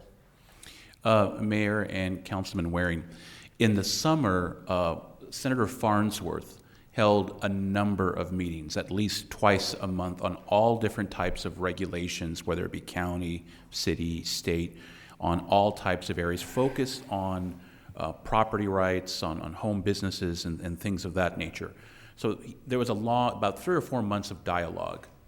Since that time, since January, we've seen a number of bills that he has sponsored that are basically in that same genre of ideas that he discussed with a lot of stakeholders, which we did attend a good number of meetings as well, and other entities as well. This bill, of all the bills right now, seems to be the one that's kind of, he's focused on and moving. And though the intent was trying to, and if you don't mind, I can give you a little background real quickly what this bill does.